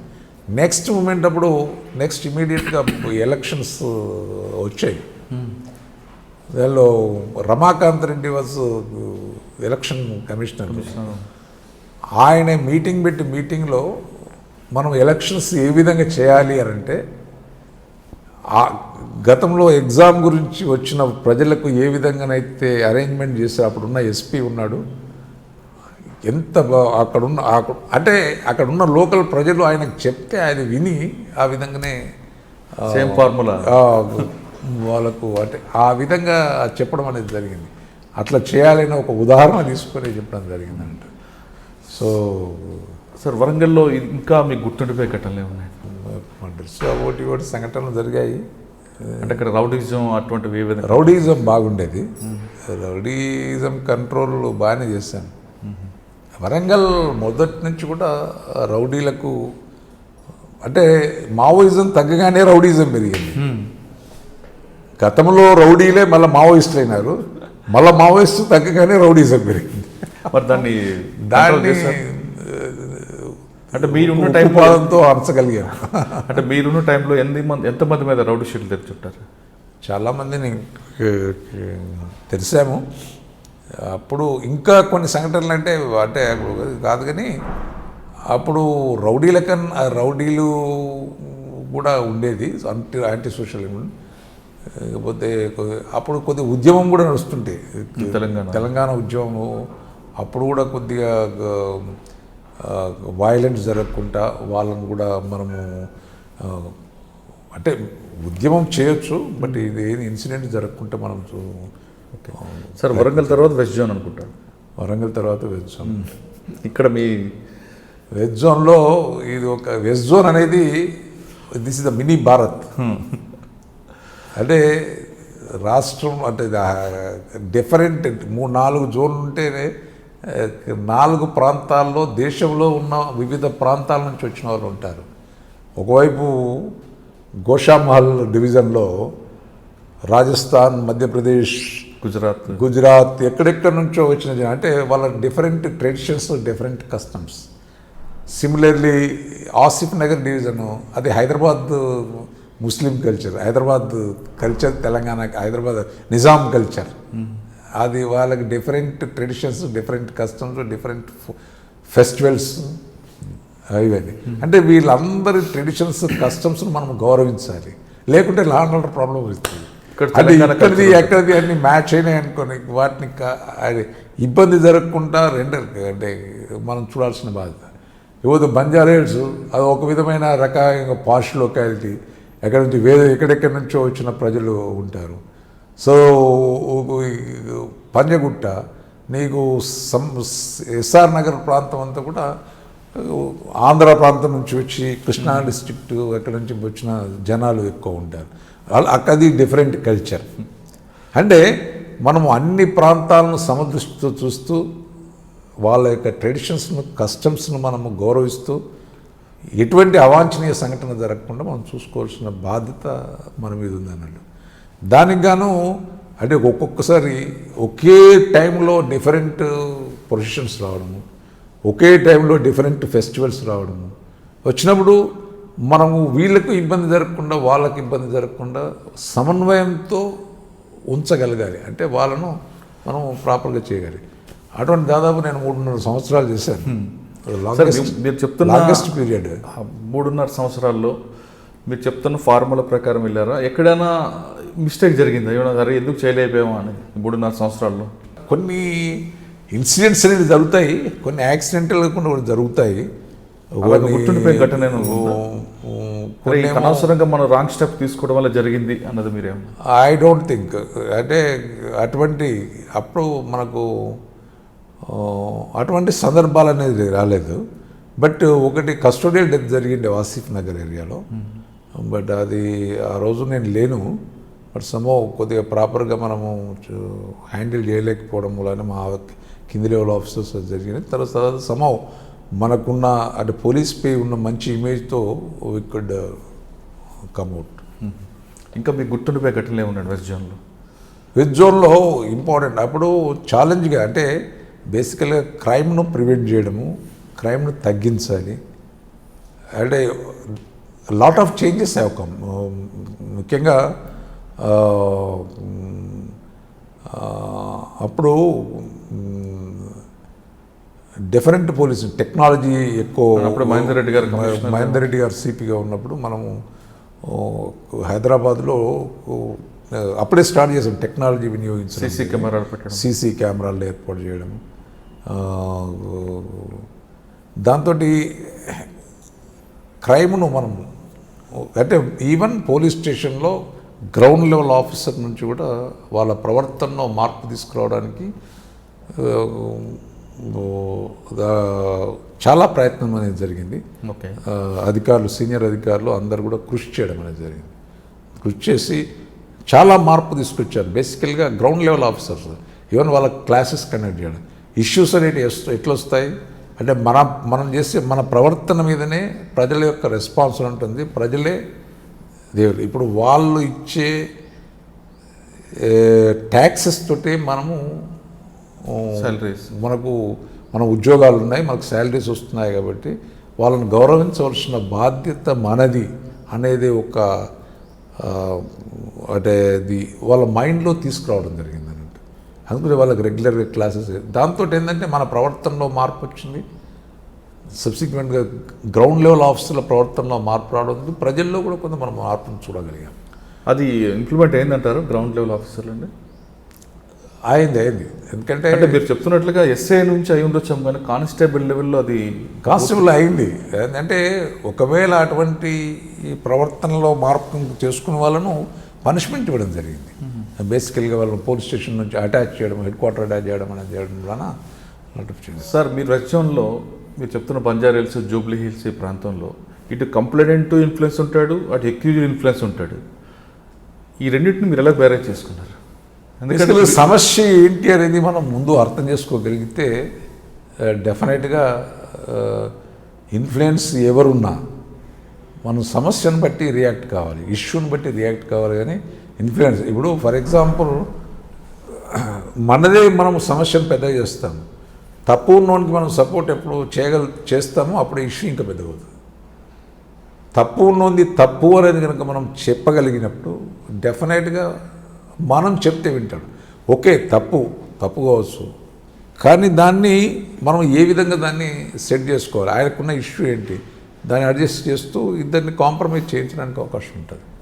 లేకపోతే తప్పునోని మనం సపోర్ట్ చేయడము, లేకపోతే ఎవరైతే తప్పు చేయని వాడిని మనం పనిష్మెంట్ ఇవ్వడం అనేది జరిగితే ఇష్యూ ఫ్లేర్ అప్ అవుతుంది. కానీ సాధారణంగా పోలీస్ స్టేషన్కి వచ్చిన తర్వాత ఇద్దరికి సమన్వయం చేయడం అనేది కష్టం కదా. సమన్యాయం అనేది చేయకుండా లీగల్ చట్టపరంగా మనం ఎంతవరకు చేయగలం అంతవరకు చేయగలిగితే డెఫినెట్ మనకు ఆ గౌరవం ఉంటుంది. ఆటోమేటిక్గా ఇష్యూ కూడా సార్ట్ అవుతుంది. ఇంకొక ఎపిసోడ్ అండి, ఇప్పుడు రూరల్ ఏరియాలో పనిచేస్తుంది పోలీస్ స్టేషన్కి కంప్లైంట్ బేసికల్గా చట్టం వేరు ధర్మం వేరండి. చట్టము ఏంది, మనము ఎవిడెన్స్ బట్టి మనము వెళ్ళాలి. ధర్మం చట్టపరమైన న్యాయం. ధర్మం అనేది కొన్ని అంటే దానికి నిజమైన ఎవిడెన్స్ ఉండకపోవచ్చు. మన ధర్మం అనేది మనస్సాక్షి చేయాల్సి ఉంటుంది. ఎవిడెన్స్ లేకున్నా కూడా నిజంగా కొంత పెద్ద మనుషులకు అన్యాయం అనేది జరుగుతుంది. పెద్ద మనుషులను గౌరవించాలి మన ధర్మం. అవును, కొన్ని సందర్భాల్లో వాళ్ళకు సరి అయిన తెలిసి ఏదో వాళ్ళని గౌరవించదు. ధర్మం అనేది మనం, కానీ చట్టం అనేది వేరు. అక్కడ ఎవిడెన్స్ ఉంటేనే మనం రియాక్ట్ కావాల్సి వస్తుంది. సార్, రూరల్ ఆ ప్రాంతంలో పోలీస్ స్టేషన్ ఒక కంప్లైంట్ వచ్చింది అనుకోండి, మీరు అన్నట్లుగా ఎస్ఐ కానిస్టేబుల్ తీసుకొని మాట్లాడతారు, వాడిని పిలిపిస్తారు, మాట్లాడుతుంటే అంతవరకు బాగానే ఉంటుంది. కానీ సిటీకి వచ్చేసరికి ఒక కంప్లైంట్ వచ్చిన తర్వాత ఆ కంప్లైంట్కి పర్సూ చేయమంటే ఫోన్లు వస్తుంటాయి. ఎందువల్ల ఆ కల్చర్ మారుతుందంటారు? ఆ ట్రెండ్ తగ్గింది. ఇప్పుడు గతంలో ఉండే ఆ ట్రెండ్, బట్ ఇప్పుడు లాట్ ఆఫ్ చేంజ్ చేసుకాం. ఎందుకంటే మనము ఈ మీకు చాలా అంటే మార్పులు అనేటివి పోలీస్ స్టేషన్ లెవెల్లో వచ్చాయి. మీకు ప్రతిదీ కూడా కంప్లైంట్ పోలీస్ స్టేషన్ రావడము, అది ప్రాపర్గా పిటిషన్ ఎంట్రీలో చేయడము, దాన్ని ఎంక్వైరీ చేయడము అనేది కూడా ప్రాపర్గా జరుగుతుంది. అది జీడీ ఎంట్రీ దగ్గరికి వస్తుంది. కానీ కంప్లైంట్ పోలీస్ స్టేషన్ రాకముందే కంప్లైంట్ తరపు నుండి ఒక పెద్ద వ్యక్తి ఫోన్ చేస్తారు, మా వాడిని పంపిస్తా. అది ఎక్కడైనా ఉంటుంది, రూరల్లోనైనా ఉంటుంది. రూరల్లో తక్కువ భయపడతారు. ఇన్ఫ్లుయెన్స్ చేయాలి అనుకున్న వాళ్ళు చేయడానికి ప్రయత్నం చేస్తారు.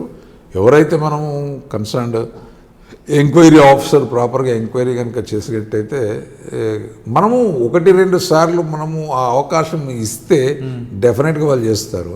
మనం అవకాశం ఇవ్వము అనేది మెసేజ్ ప్రాపర్గా పోయిందనుకోండి, ఇంకా రాదు. ఇక రెండోసారి ఫోన్ రాదు. నేను అదే చెప్పాను, మనము ఆ వాతావరణాన్ని, అట్మాస్ఫియర్ను మనము ఎప్పుడైతే క్రియేట్ చేయగలుగుతామో ప్రాబ్లమ్స్ అన్నీ కూడా ఇనిషియల్గానే. ఇప్పుడు పబ్లిక్ మనల్ని అబ్జర్వ్ చేస్తుంటారు, మన సబార్డినేట్స్ మనల్ని అబ్జర్వ్ చేస్తుంటారు, ఈయన ఏం చేస్తాడు అనేది. మనం ఇనిషియల్గానే ఏదో తప్పు చేస్తామనుకోండి, అవకాశాన్ని తీసుకుని అందరు మన మీద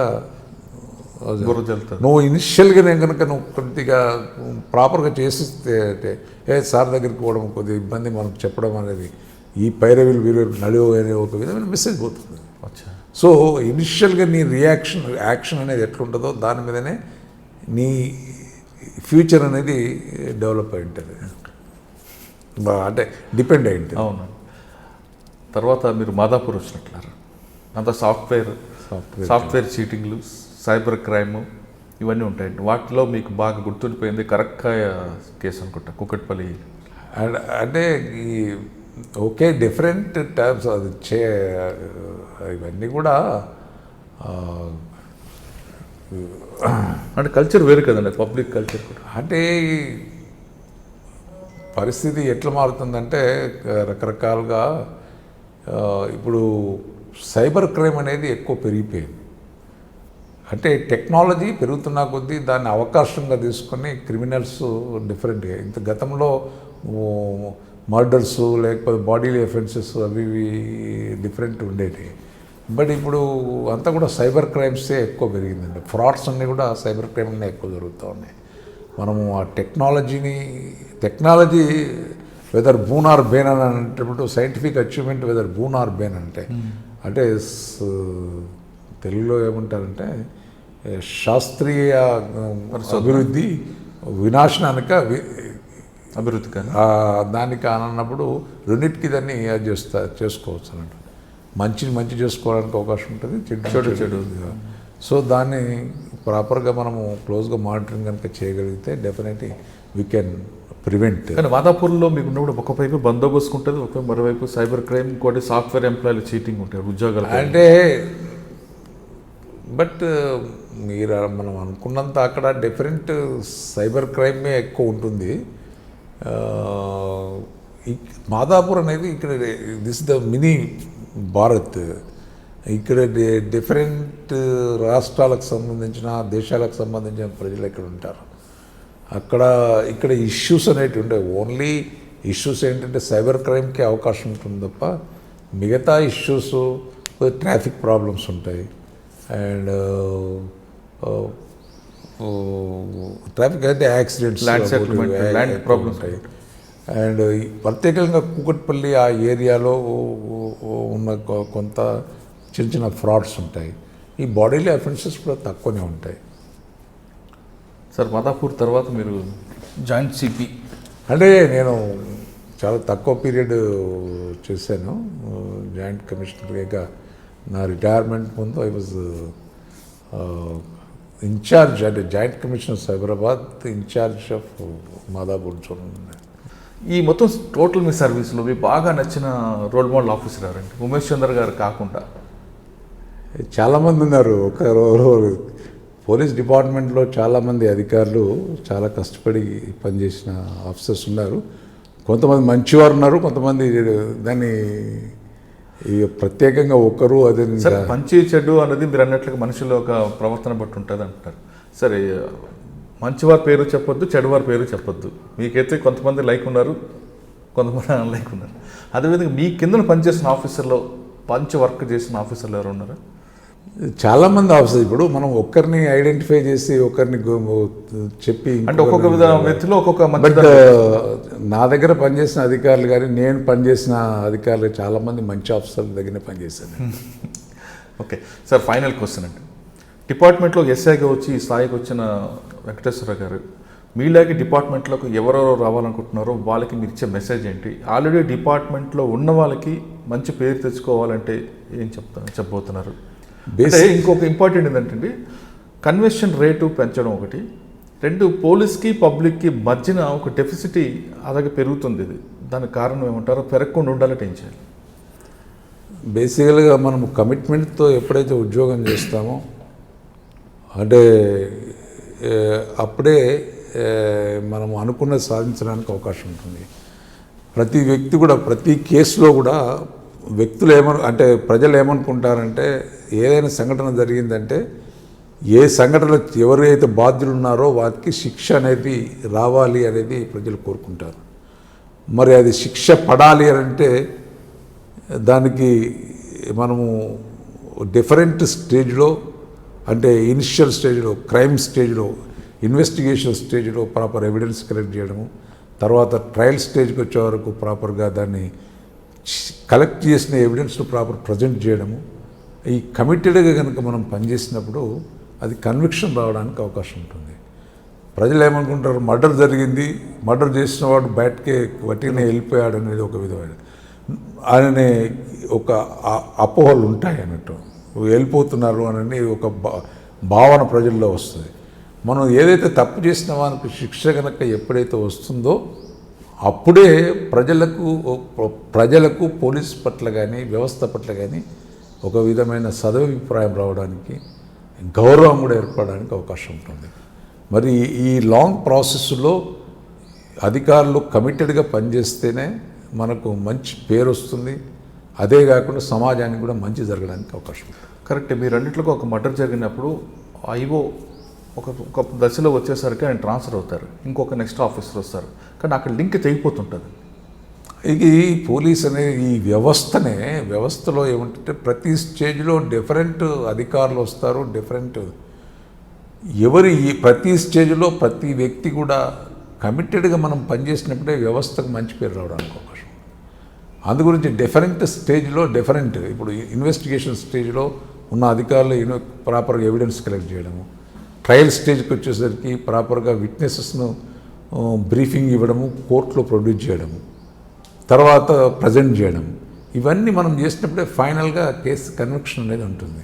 ఈ కన్విక్షన్ వచ్చినప్పుడే కదా నీకు ఎవరైతే బాధితులు ఉన్నారో వాళ్ళు హ్యాపీ అయ్యి నిజమైన న్యాయం జరిగింది అనేది వాళ్ళకు మెసేజ్ పోతుంది కదా.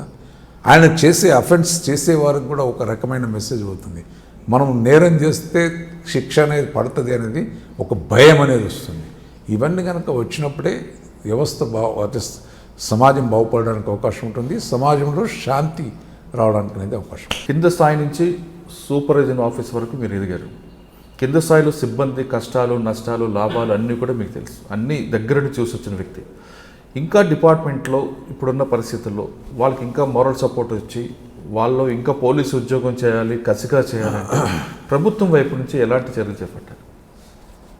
ఇప్పుడు గతంలో కంటే ఇప్పుడు పోలీస్ వ్యవస్థ చాలా మెరుగుపడ్డది. గతంలో హోంగార్డ్ కానీ, కానిస్టేబుల్ కానీ వాళ్ళ శాలరీ స్థాయి కానీ వేరు. ఇప్పుడున్న పరిస్థితి చాలా ఫెసిలిటీస్ అనేది ఇవ్వడం అనేది జరిగింది. చాలామంది నిరుద్యోగ యువకులు కూడా పోలీసులో చేరాలని కూడా ముందుకు వస్తున్న సందర్భాలు కూడా చూస్తూ ఉన్నాం. ఇప్పటికి ప్రాపర్ ట్రైనింగ్ కూడా వాళ్ళకు వస్తుంది, టెక్నాలజీ కూడా వాళ్ళు ప్రాపర్గా వినియోగిస్తున్నారు. అండ్ వాళ్ళకు కావాల్సిన ఎటువంటి ఇబ్బంది జరగదు, శాలరీ విషయంలో కానీ లేకపోతే ఫెసిలిటీస్ విషయంలో కానీ అన్నీ ప్రభుత్వం అనేది ప్రొవైడ్ చేస్తుంది. ఇంకా కావాలి అన్నప్పుడు అవసరాన్ని బట్టి ప్రభుత్వం రియాక్ట్ అవుతే డెఫినెట్గా ఇంకా మంచి రిజల్ట్ రావడానికి అవకాశం. అంటే ఇంకా మీరు ఏమైనా సూచనలు చేయబోతున్నారు? ఇంకా చేస్తే ఈ విధంగా చేస్తే ఇప్పుడున్న దాన్ని బట్టి అయితే సరిపోతుంది అనిపిస్తుంది. ఇంకా అంటే దినదినము మనం ఒక మార్పు అనేది తీసుకొచ్చాము. దానిలో ఉన్న మంచి చెడులు అనేది మనము ముందు ముందు చూస్తే కానీ ఇంకా ఏం చేస్తే బాగుంటుంది అనేది తెలుస్తుంది. అసలు రిటైర్ అయిపోయిన తర్వాత ఏం చేస్తున్నారంటే ఇప్పుడు మీ ముందున్న లక్ష్యం ఏంటి? ఏముంది, ఏదో మనకు ఇంతకాలం 30 సంవత్సరాలు సర్వీస్ చేసాము. మరి ఇంకా మనకు సొంతంగా కూడా కొన్ని పనులు ఉంటాయి, సమస్య ఇష్యూస్ ఉంటాయి, అవన్నిటిని కూడా సార్ట్అవుట్ చేసుకోవాలి. అంటే పోలీస్ డిపార్ట్మెంట్ వైపు రమ్మంటారు అందరికీ, యువకులకి? పోలీస్ అనేది నిజంగా ఒక డిపార్ట్మెంట్ కానీ లేక పోలీస్ వ్యవస్థ అనేది నిజంగా ఒక నేనైతే డిపార్ట్మెంట్కి రావడం నా అదృష్టంగానే భావిస్తాను. ఇక ప్రజలకు సేవ చేయాలనే ఒక మన కోరికను డెఫినెట్గా మనం పోలీస్ వ్యవస్థలో మనం చేయడానికి అవకాశం ఉంది. ఏదైతే మనము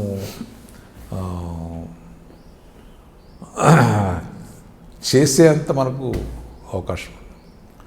ప్రజలకు సేవ చేయాలంటే పోలీస్ డిపార్ట్మెంట్కి రండి అంటూ ఆహ్వానిస్తున్నారు వెంకటేశ్వర గారు.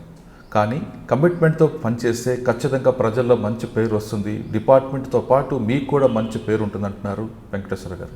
ఇది వారం వెంకటేశ్వర గారితో ఎక్స్క్లూజివ్ ఇంటర్వ్యూ. వచ్చే వారం మరో గెస్ట్తో మళ్ళీ కలుద్దాం. అంతవరకు నమస్కారం. Hello, this is Renu Desai. Please subscribe to iDream. Subscribe iDream. Please subscribe iDream. Please subscribe to iDream. For more videos, subscribe iDream. Hi, this is Revati Chaudhary. For more videos, please subscribe iDream. For more videos, please subscribe iDream. మీరందరూ కూడా iDream ఛానల్ని subscribe చేయాలని కోరుకుంటున్నాను. I'm Sucharita, Home Minister of Andhra Pradesh.